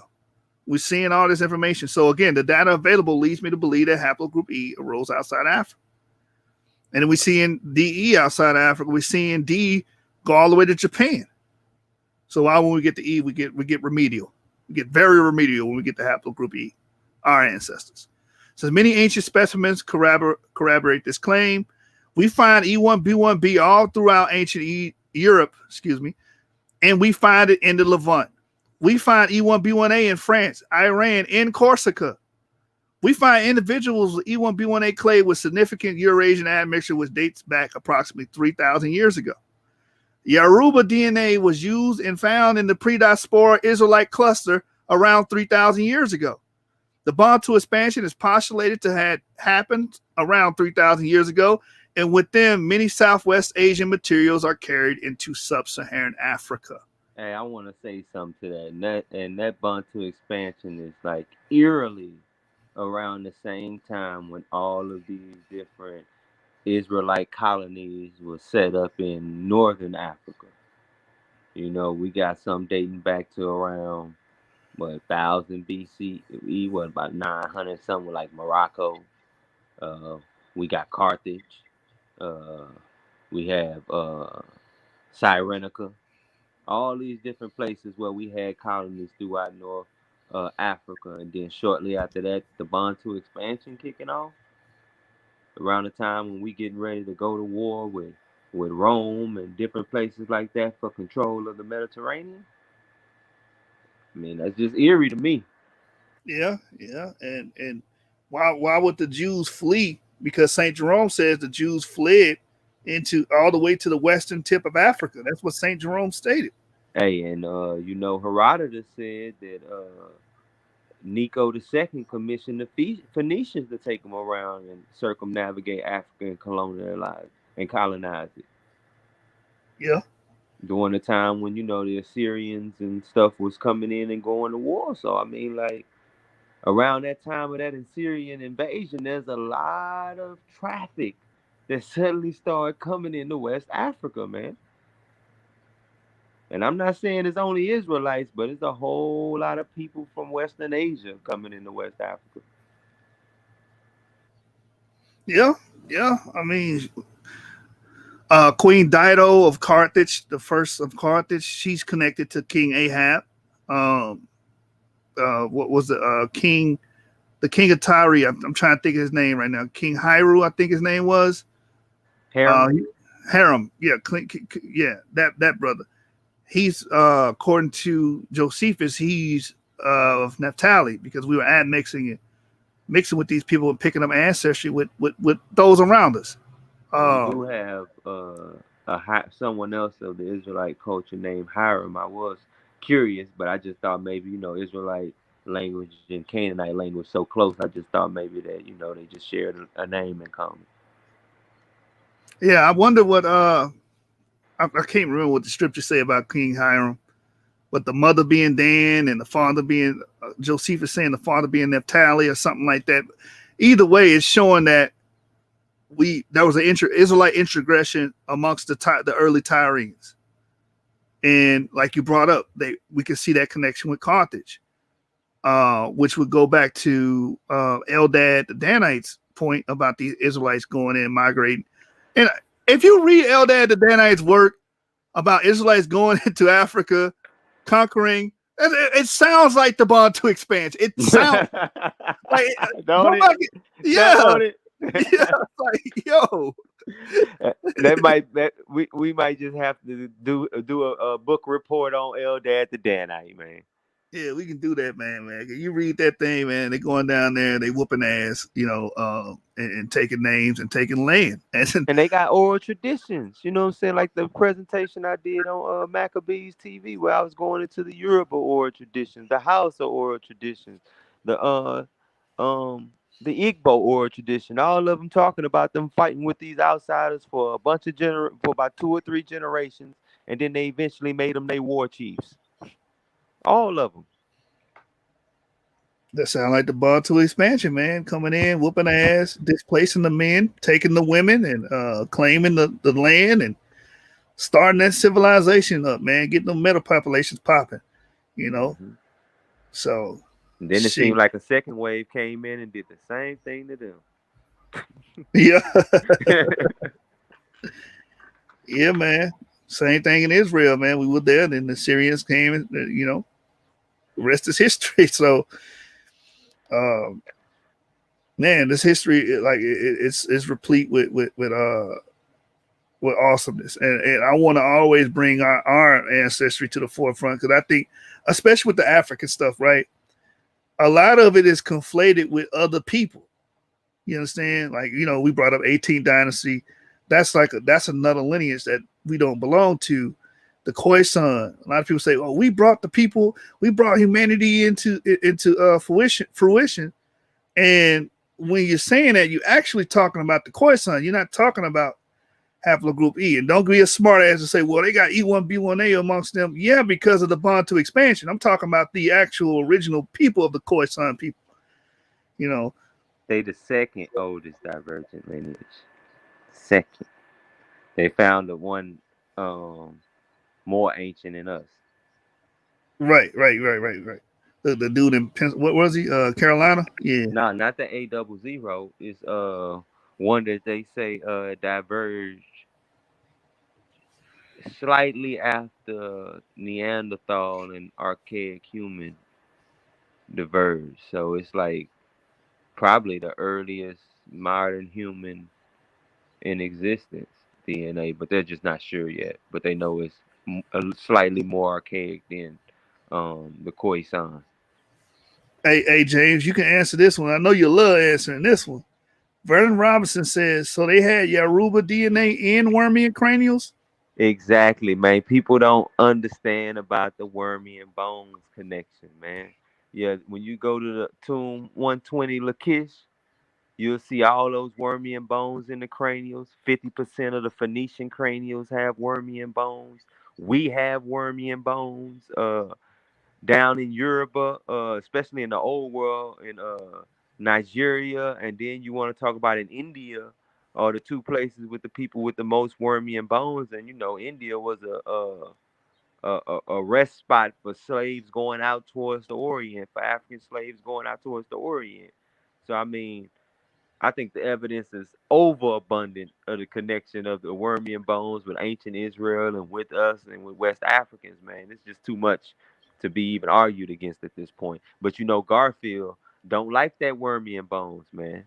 He said Jashub, he was talking bad on Jashub for picking up that Wormian bone point. Right. And he didn't even break it down. He just said, "Oh, this paper right here debunks you." No, you got to go into the paper. It showed me how it debunked. I don't understand it, man. Show me how that debunked it. You understand? Let me see. It was something else I saw in the comments as well. But yeah, but that wormy and bone, that's powerful. That's powerful information. Because you find that in the New World, in early, Peruvian mummies? Yep, yep. But I wonder if maybe a D might carry Wormian bones as well. I'm gonna have to study into that. It could be. It could be. They postulate that D was a part of ancient America, genetic makeup, but they eventually died out. Probably brought the farming, because they talk about that later. It was around 600 BCE or something. Expansion from the Polynesian islands or something coming into South America. So maybe it came in with them. That's when farming popped up. It could have been. Those original Japanese had to be maritime, because even in Herrera's work, they said it's a mystery on how they got to Japan. Man, look, they was talking about Neanderthals had boats. So if Neanderthals had boats, we damn sure had boats. Yeah. Because I'm sorry, Neanderthal to me ain't nothing but a monkey. A meat-eating monkey. Hey, James, it's a body of water separating East China from Japan. How else they get there? Like, I don't understand it, man. Like they swam. They swam. They They did jumped from suicide. island to island, man. They had hops. They didn't just swim. They did suicide. They touched the island, went back, and then Hey, y'all the ones who don't believe in Aquaman. That's based on ancient Polynesians, man. Yeah, I'm trying to find this other. Somebody said something.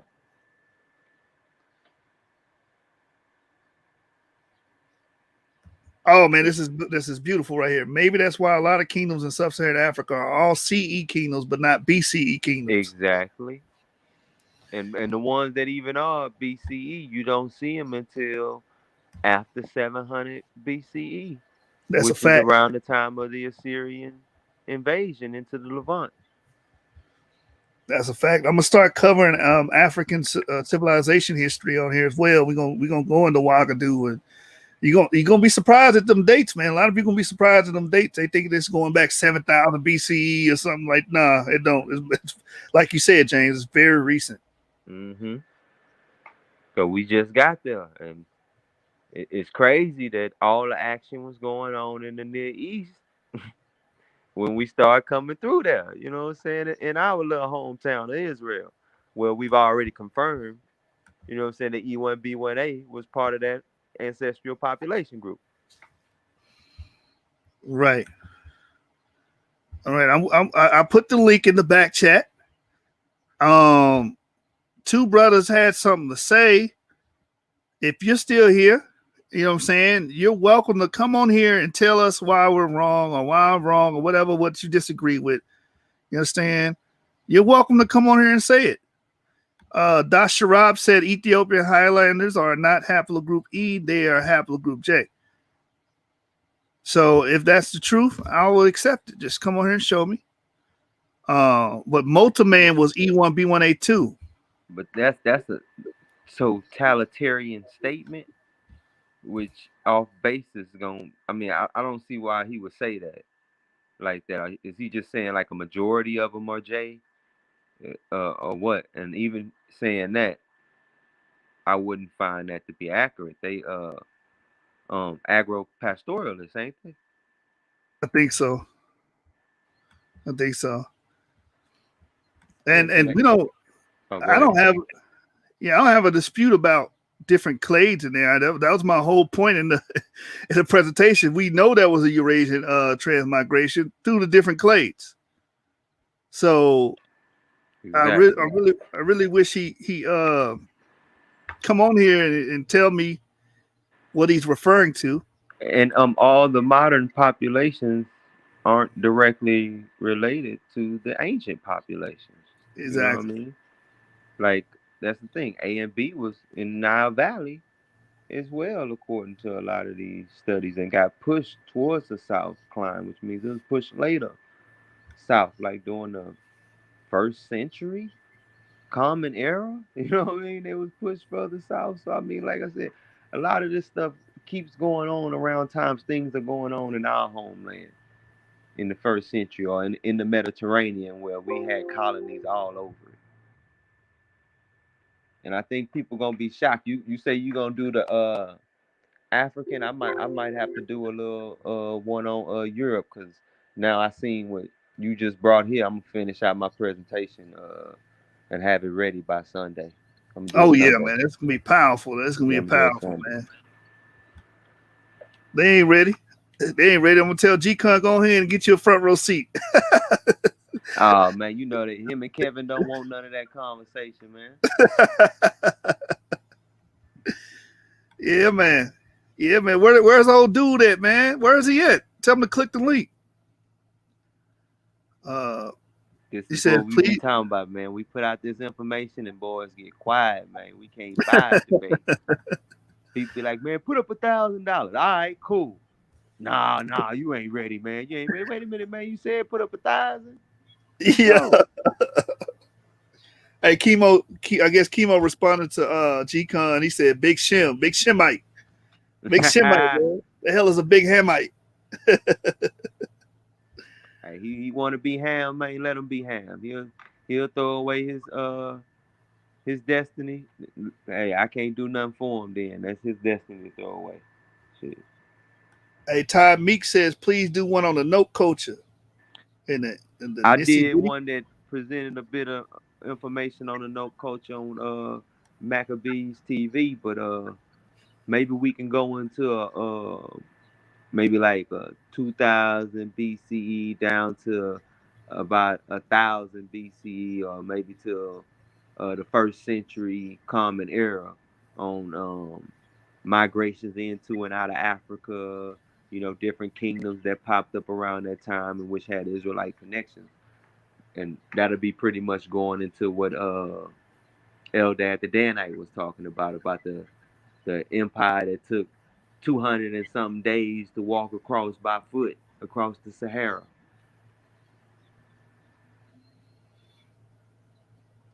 Yeah, man. Somebody, what you think about this? Class and session said it has always has been said that the Hiscos are the ancestors of Fulani. What you think about that? I mean, some of the Fulani people do carry haplogroup T, which we know is Eurasian. We know that amongst the Hyksos, it was definitely some Eurasians because they came from that Canaan area where it was full of Eurasian, African, Near Eastern, all of them mixed together. So I wouldn't put it past it. Is evidence also that they may have been in medieval Europe as well, and brought because they have a ancient mark. Well, their T marker is connected to the ancient Europeans and stuff like that. So I don't have no issue with nobody saying nothing like that. I think that's very plausible. I Right, mean, you right, get right. R markers there. You can get some T's. Yeah, could be. Um, C. Williams 26 says modern history tries to limit us to Africa. I completely agree with this brother, man. That was the whole purpose of modern history. It wasn't that it's tried to do. That was its damn purpose. Damn. Our evil brother, you know what I'm saying, E1B1B, who went into Germany and wrote up all this racist literature True. about us, making us the seed of Ham, but he our evil twin, and somehow he's Shem.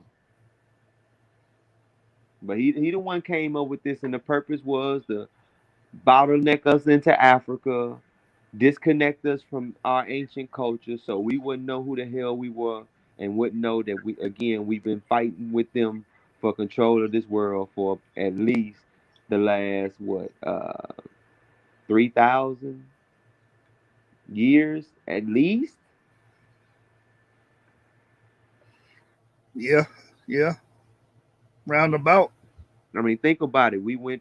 It seemed like E1B1A went down in Africa, and B1 E1B1B went on a murderous rampage through Europe, far more murderous than anything we did in West Africa. They considered the most murderous people in human history. I mean, we didn't wipe out complete haplogroups like they did. Yeah, man, that population replacement was no joke. The ING, and they pretty much, like you said, annihilated them cats, man. They got them up out of there. So, Quick, fast, and in a hurry. You know what I yeah, mean? man. Until they got up to Norway, and I guess they liked the way them blonde haired, blue eyes folks was looking up there and just mixed with them. Or maybe it was because they was tall and was going on warrior rampages they damn self. Haplogroup E's kryptonite. Yeah, that's E1B1B kryptonite. That long blonde haired, blue eyed girl up in the Netherlands with no curves. You know what I'm saying? No curve, built like a prepubescent boy. yeah. Washboard. Low Avenue says A is L and E haplogroup related. I'm guessing he's saying the L maternal, mtDNA, and the E haplogroup related. I think it's L3, ain't it? And E1B1A. Yep. Then L0 would be like Khoisan. Damn, I forgot to put that in the presentation. I was going to show L in Europe too. 8,000 years. L3 in Europe. 8,000 years ago. And if that's our running mate, that is our saying? woman. Come on. You know what I'm saying? What does that imply? We were there too. She ain't Exactly. going nowhere without her man. Exactly. Definitely a woman ain't going nowhere without her man in the ancient world. I can see the rebuttal. Though. She was a slave. That was a slave trade. Yeah. That's always the rebuttal. Hey, that's what Kevin G was trying to say on the slick that time he was on the channel. Wait a minute. It could have went the other way. Yeah, you pretty much saying Solomon went down there and took slaves and brought them back, nigga. Right. That's the only way it went the other way. You just committed to being a slave. Right.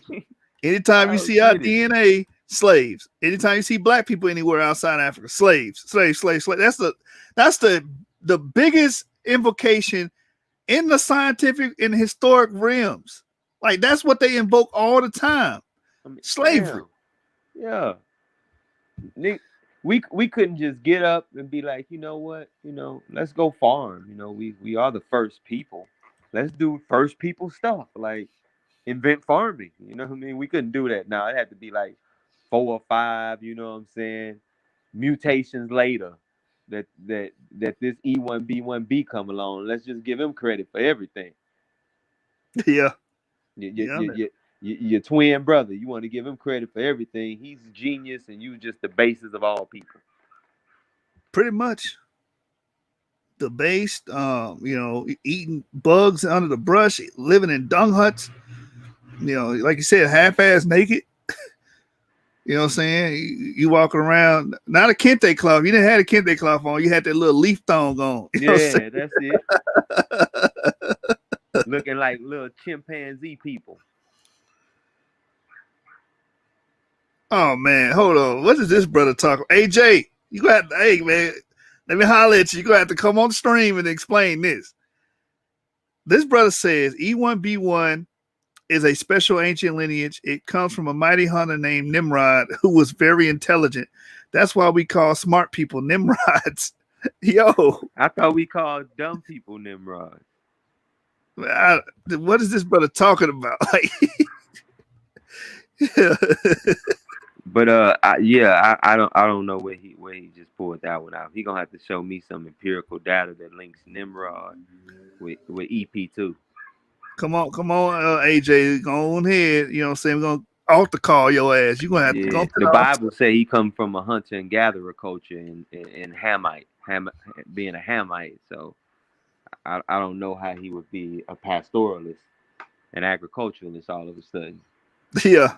Come on. Um, That's why he called a hunter. You know, that's what hunter and gatherers do. They hunt. facts. Facts.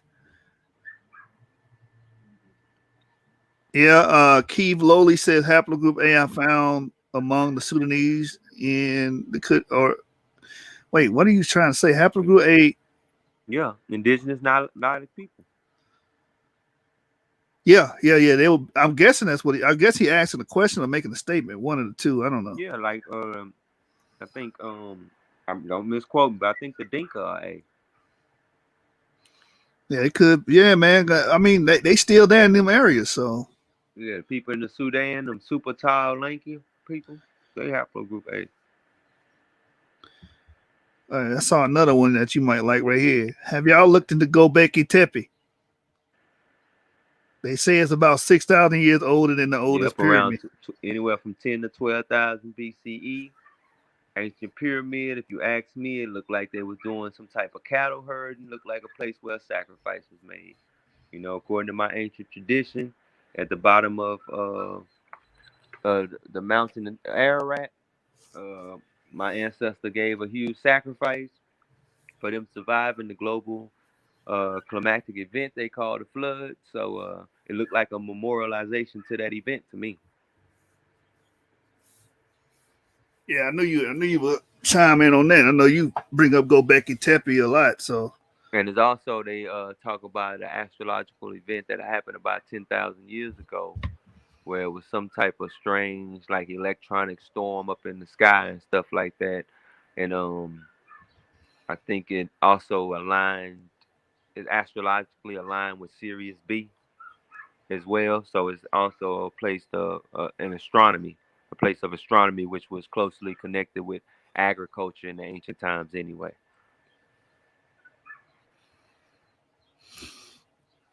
Gobekli Tepe, where is that located again? In Turkey. Turkey. Yeah, man. Shout out to the mighty Hebrew, man.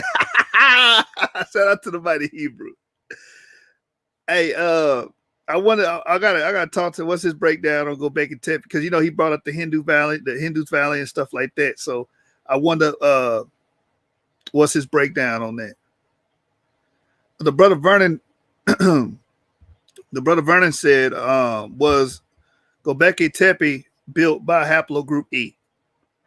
The evidence, I mean, if Gobekli Tepe would have been built by a culture, I believe, pretty closely connected to the Natufians, because it's around about that time period. Natufians were dominantly haplogroup E1B1 and E1B1B. And I'm under the impression that it may have been that E1B1A hadn't even mutated yet. So I connect myself to them through EP2, my ancestral clade. Yep. So Vernon, man, don't be shy either, man. Click that link. You want to come in and ask some questions up in personal. You know what I'm saying? We had two naysayers in here, man, and I thought they wanted, to tell us that we were wrong and explain themselves, but they never clicked the link, man. What happened? They heckle us, man. The same reason we can't get no debates, man.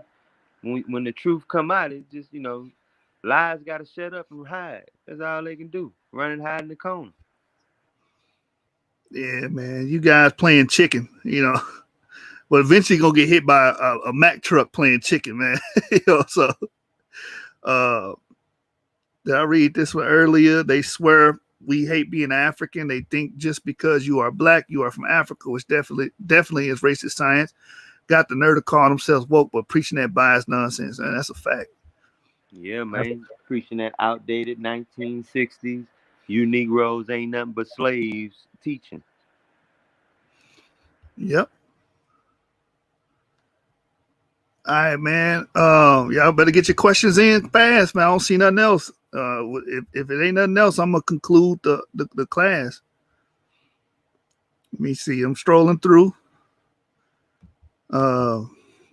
Ramal says Garfield is the god of hating. Kimo says Garfield be lying, man. Yeah, Garfield, he's a lion. You know what? Shut your mouth. He all about attention, man. Anything that'll get attention to him. He don't care if it's the truth or lie or what, man. But hey, I give him this, you know what I'm saying? I don't see many people bring PhDs on their channel just to whoop their ass. You know what I'm saying? So I gotta give him his kudos for that. Cause I wouldn't bring nobody on my channel. I knew they wasn't doing do nothing but slam me around like a rag doll. That is true.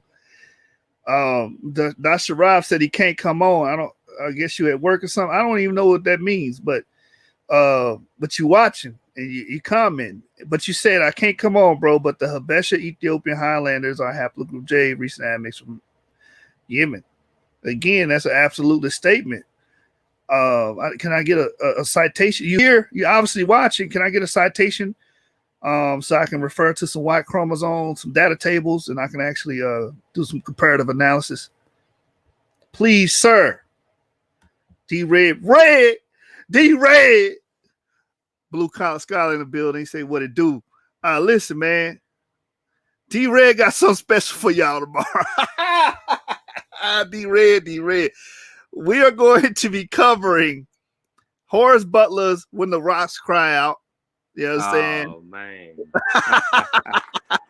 Goodbye, Abo community. Oh, we're gonna be covering it.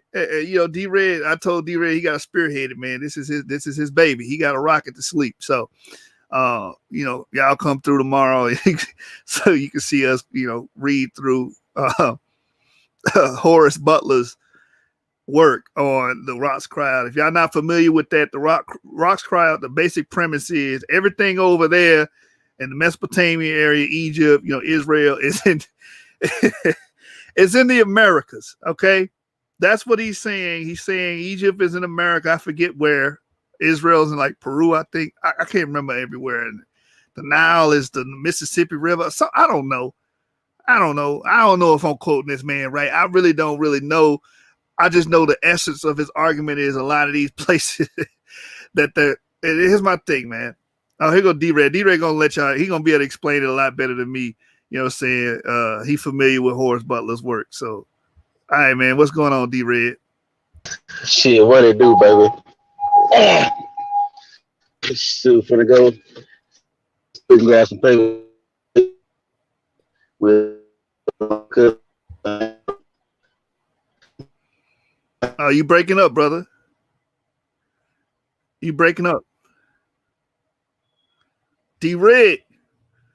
That's brother Red, man. We go give him some, give him some time to get it together. Ramal Yahoo says, question, if African Americans come from Perez lineage, does Ashkenazi come from Zerah's lineage? I know Perez is a son of Judah. I know that. I don't know how you're determining all African Americans coming from a son of Judah. Does Ashkenazi come from Zerah? Who is Zerah? I gotta look that up. I gotta look at the genealogy and figure out who you're talking about. Well, I'll be hard pressed to say. Dang, D-Red, you on 2 accounts? D-Red. Yeah. Hey, you was breaking up. Hello? You was breaking up. Yeah, because I left my cousin's house and I guess the Wi-Fi clicked off. I was going from my Wi-Fi to my cellular shit. But yeah, we're gonna be going over there on Watch Cry. We're gonna be going over there little old bullshit. You know what I'm saying? I'm gonna be tagging a whole bunch of Aboriginal niggas. You know what I'm saying?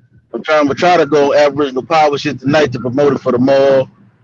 Like I said. Go ahead. Can you hear me now, James? Yeah, I hear you. Yeah, so we're gonna be going over that shit, little bullshit tomorrow. Just showing little simple shit that how it's easy to debunk a book like that when you do basic research. You know what I'm saying? I'm gonna take a Danny from MBK approach to it. We're just gonna do simple shit to show you how these people are not even vetting the sources, not even on the small scale, on the primitive scale, the way you can debunk that book, man. You know what I mean? People just believe in shit because they want to believe it. They ain't got no real information to substantiate it. And yeah, man, we gonna go over the book, man. I mean, he wrote the book in a novel form. You know what I'm saying? So I don't even understand how people actually believe it's actually history. He wrote it in a novel sense. He didn't write it like a informative book anyway. You know what I'm saying? So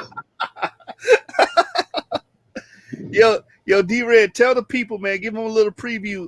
He said he got his information from what now? The ancient people, the ancient Egyptians? The ancient records. He said he got it from the ancient records. You know what I'm saying?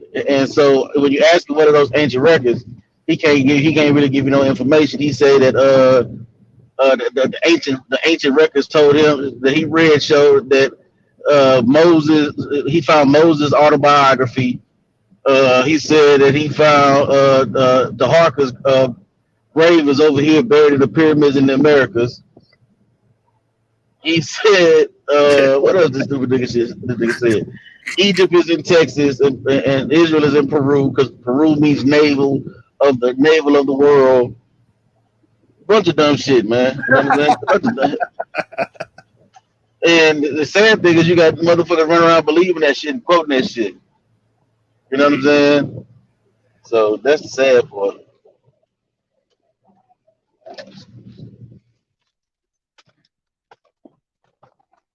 So yeah, it's gonna be interesting tomorrow, man. It's gonna be fun. Well, we gotta learn how to have fun with this.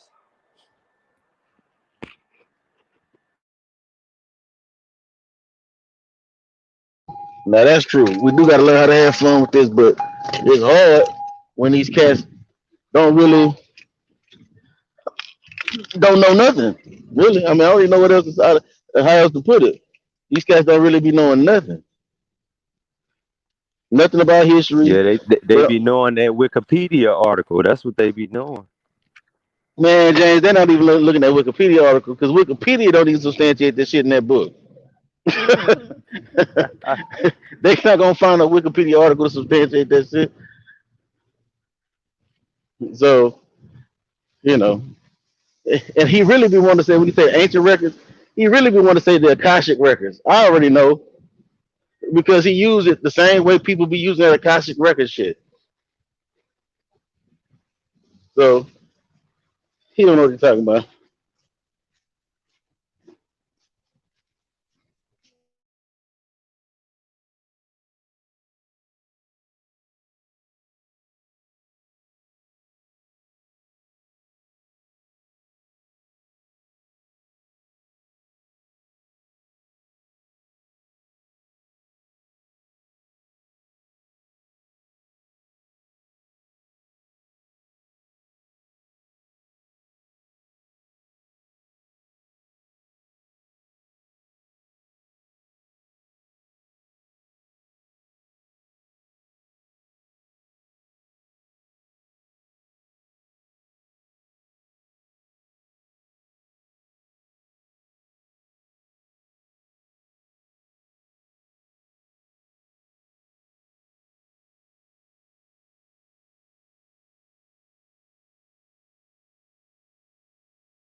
Yo, Red.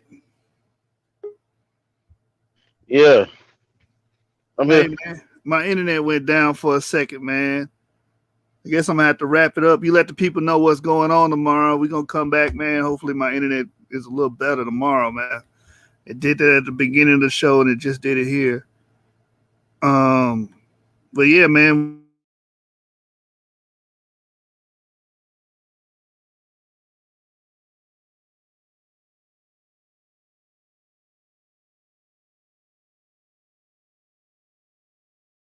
Y'all to do one thing, man. This is one thing I need y'all to garner for what we're trying to bring out here, because I'm trying to bring awareness to the Black community, and we need to start building a literary culture, man, in the Black community. All right. So, with that being stated, I need you all to do this. Read a book, read a book, read a motherfucking book. Read a book, read a book, read a motherfucking book. Read a book, read a book, read a motherfucking book. Read a book, read a book, read a motherfucking book. Are you? Read a damn book. Let's get it. All right, man. If you ain't got nothing else to say, I'm gonna close this thing out with our brother Jeremiah. Please say the Yah new music video, and I'm gonna get out of here before my internet decides to crash again. I'm sorry, y'all.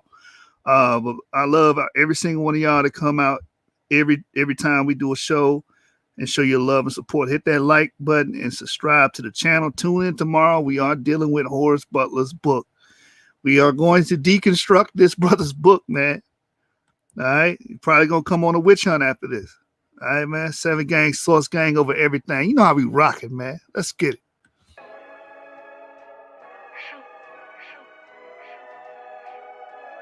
Love it, man. Boys looking good, throw the foes out the window. Know we starting all the trends, keep the people on tempo. I represent the South, know we house the sharpshooters. When I talk about the South, know I'm talking about Judah. Boys looking good, throw the foes out the window. When we starting all the trends, keep the people on tempo. I represent the South, know we house the sharpshooters. When I talk about the South, know I'm talking about Judah. The wait's over, the takeover, cause Judah's back. Yes. Rolling down the boulevard in a Cadillac. Yes. We here to kick much ass, so what you smiling at? Understand your reign is at an end like a cul-de-sac. Uplifting my nation is my motivation. Don't get contaminated by the radiation. Yes. I never let you change my thoughts from high to basic. I'm here to tell you downfall like the prophets need me. I'm always throwing up the fold. No, we go hard, I'm here to let them boys know. No, we gon' ride, and I mean for life. Can't handle Judah, cause Judah too live. We the illest nation, a target for all the hate and a spark for innovation. They follow, no hesitation. Stop your complaining, we just invading, picking up all of the labor. They never gon' fade us, coming together no matter the problems or weather. Boys looking good, throw the foes out the window. Know we starting all the trends, keep the people on tempo. I represent the South, know we house the sharpshooters. When I talk about the South, know I'm talking about Judah. Boys looking good, throw the foes out the window. When we starting all the trends, keep the people on tempo. I represent the South, know we house the sharpshooters. When I talk about the South, know I'm talking about Judah. Hold up, leaning out the window, throwing foes. Killing all the lies, yeah, the truth get exposed. Life of an Israelite staying on the path. Bruise pulling up, dress code, holding staffs. Daily we stay draped up and friends that know what I'm talking about. Judah from the South, Yah's oracles come out my mouth. Leaning on the promise, double cup of living waters. Yahweh lead the charge, waking up your sons and daughters. Sticking to the scripts, I ain't talking about no movie. Ecclesiastes 12:13, Call of Duty. Room full of shooters, streets full of runners, calling sinners to repentance. We hear the roaring thunder, we banging on the enemy. Yahweh is the remedy, perfect with the judgments, to slump you like a Kennedy. I represent the South, righteous with maneuvers. When I'm talking Southern Kingdom, then I'm talking about Judah. Hold up. Boys looking good, throw the foes out the window. Know we starting all the trends, keep the people on tempo. I represent the South, know we house the sharpshooters. When I talk about the South, know I'm talking about Judah. Boys looking good, throw the foes out the window. When we starting all the trends, keep the people on tempo. I represent the South, know we house the sharpshooters. When I talk about the South, know I'm talking about Judah. Throw them foes up, Judah on the rise. He just trying to suppress. I roll your place shine. I pay haters no mind. Hamashiach is light. Jacob's trouble is bubbling, so Judah get it right. Repentance I'm teaching, open books so no cheating. Stop trying to find a reason, cause Christ will leave your body leaking. Your odor is reeking, yeah, the kingdom I'm seeking. Yeah, this is the fishing season. Next up is killer season. Put on the whole armor, Ephesians 6 and 11. If you're trying to make it to heaven, you gotta purse 11. Go ahead and check your reverend. Drop your idol, I mean reverend. I ain't taking shots at reverend, but really check your reverend. Judah been led astray, watching I repent and pray. Store up treasures in heaven, and Christ gon' love it, man. This is all facts, no fiction. Lyrical crucifixion. Repent for the kingdom of heaven, I forgot to mention. Boys looking good, throw the foes out the window. Know we starting all the trends, keep the people on tempo. I represent the South, know we house the sharpshooters. When I talk about the South, know I'm talking about Judah. Boys looking good, throw the foes out the window. When we starting all the trends, keep the people on tempo. I represent the South, know we house the sharpshooters. When I talk about the South, know I'm talking about Judah.